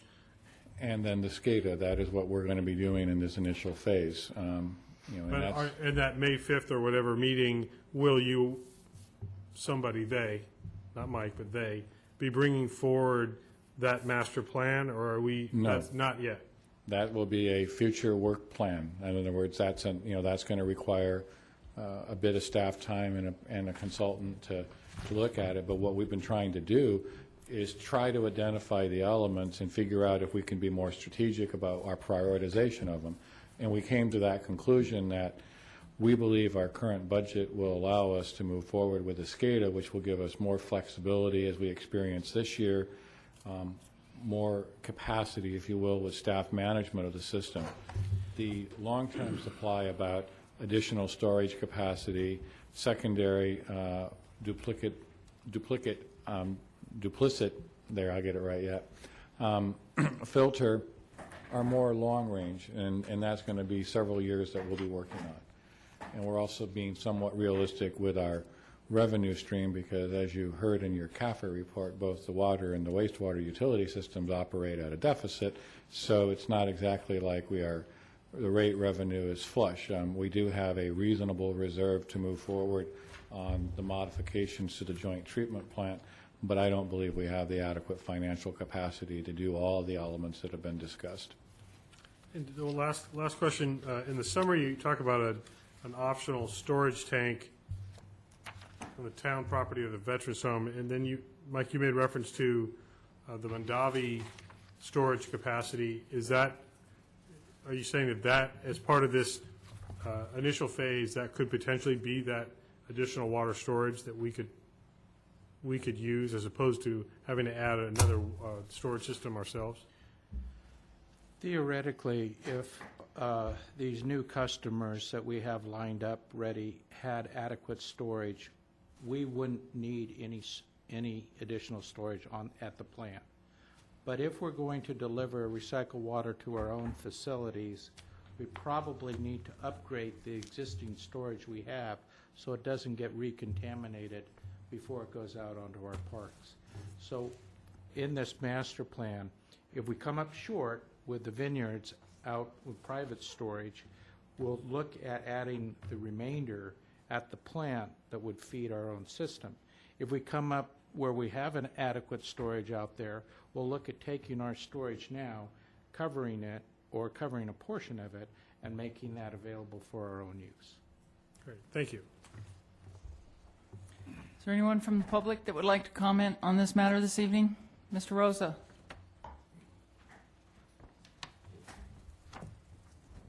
Stephen Rosa, 6468 Washington Street, Space 2, former wastewater system supervisor.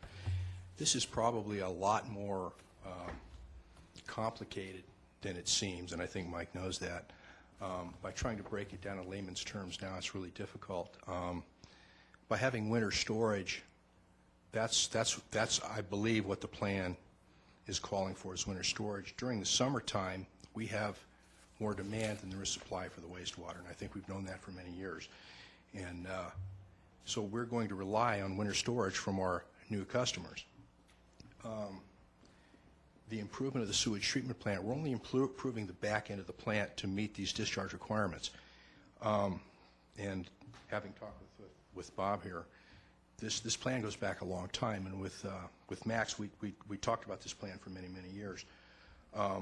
The town actually doesn't have a lot of land available for storage. And as far as watering the parks and stuff, we would have to install tanks or whatever on each individual portion. And as I've said, this is a more intricate and difficult plan than it seems. There's a lot of things to work out. And I think as they get into it more, and we develop the discharge plan, and we go into phase 2 and phase 3 of this plan, it's going to become more evident that, you know, there are probably more questions than answers at this point. We also have to realize that the front of this plant is over 70 years old, and at some point we're going to have to, the town is going to have to realize that we're going to have to upgrade the front and the middle part of this plant. The plant was built in 1936, and parts of it are starting to fail now. And although we've done a lot of upgrades over the years, and a lot of those upgrades we've done in-house, the fuzzy filter was installed by staff, and many of the pump replacements and upgrades have been done by staff over the years. We're going to have to look this, and as I said, as a long-term planning document. And even though people don't see the sewage or they don't see the water systems, your infrastructure is more important than probably anything you do. And it ain't cheap. And I think what we need to do is finish this portion. And I support this because we've been talking about it for years. Max and I, we'd drawn hundreds and hundreds of plans on expanding chlorine disinfection, and in fact, we changed our chlorine disinfection years ago from gaseous chlorine to liquid, and I could go into that whole thing, but I won't at this time. This is the first phase of a long-term plan, and we really need to look at it, and we really need to plan ahead and get into this in a more detailed way. It's going to develop more and more as we go along, but I support the plan. I think we're going in the right direction, and over a period of years, I think Yountville, as we've been in many ways, is going to be an innovator in this. And I think the state of California and the regional board will probably support us in our efforts to do this. So, having said that, thank you very much. Good. Thank you for your comments. Anyone else? All righty, seeing none, I'll close the public comment, bring it back to council for further discussion. Anybody have any comments? I look forward to seeing Plan 1A and Plan 1B coming our way.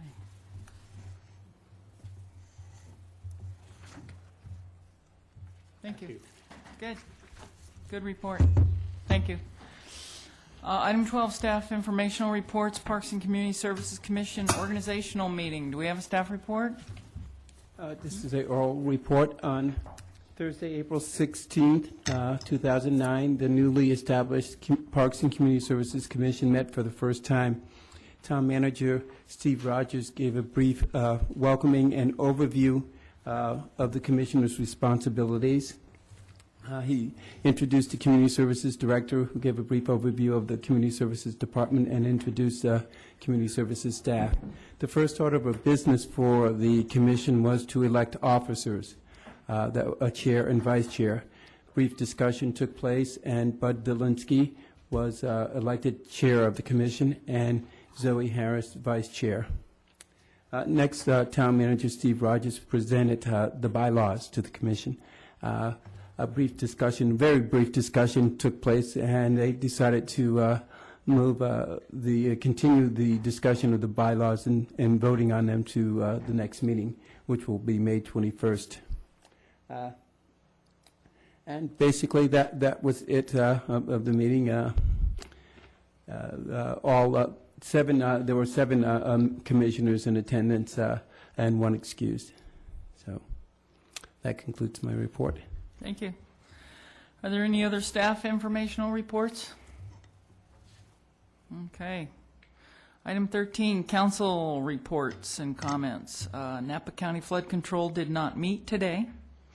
Upper Valley Waste Management? We didn't meet either, but well in May. But I did want to take this opportunity to make a little pitch for the Yountville Little League Baseball fundraiser. You heard pitch, bat, ball, pitch. Thanks, I think. Get onto it.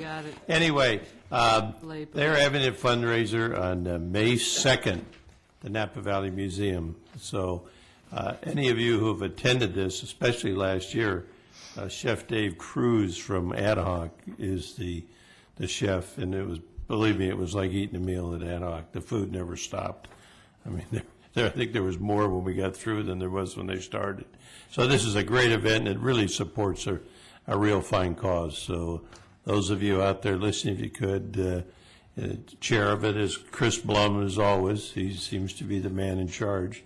So if you contact Chris, he could make sure you get tickets. But anyways, May 2nd, that's Saturday, starts at 6 o'clock.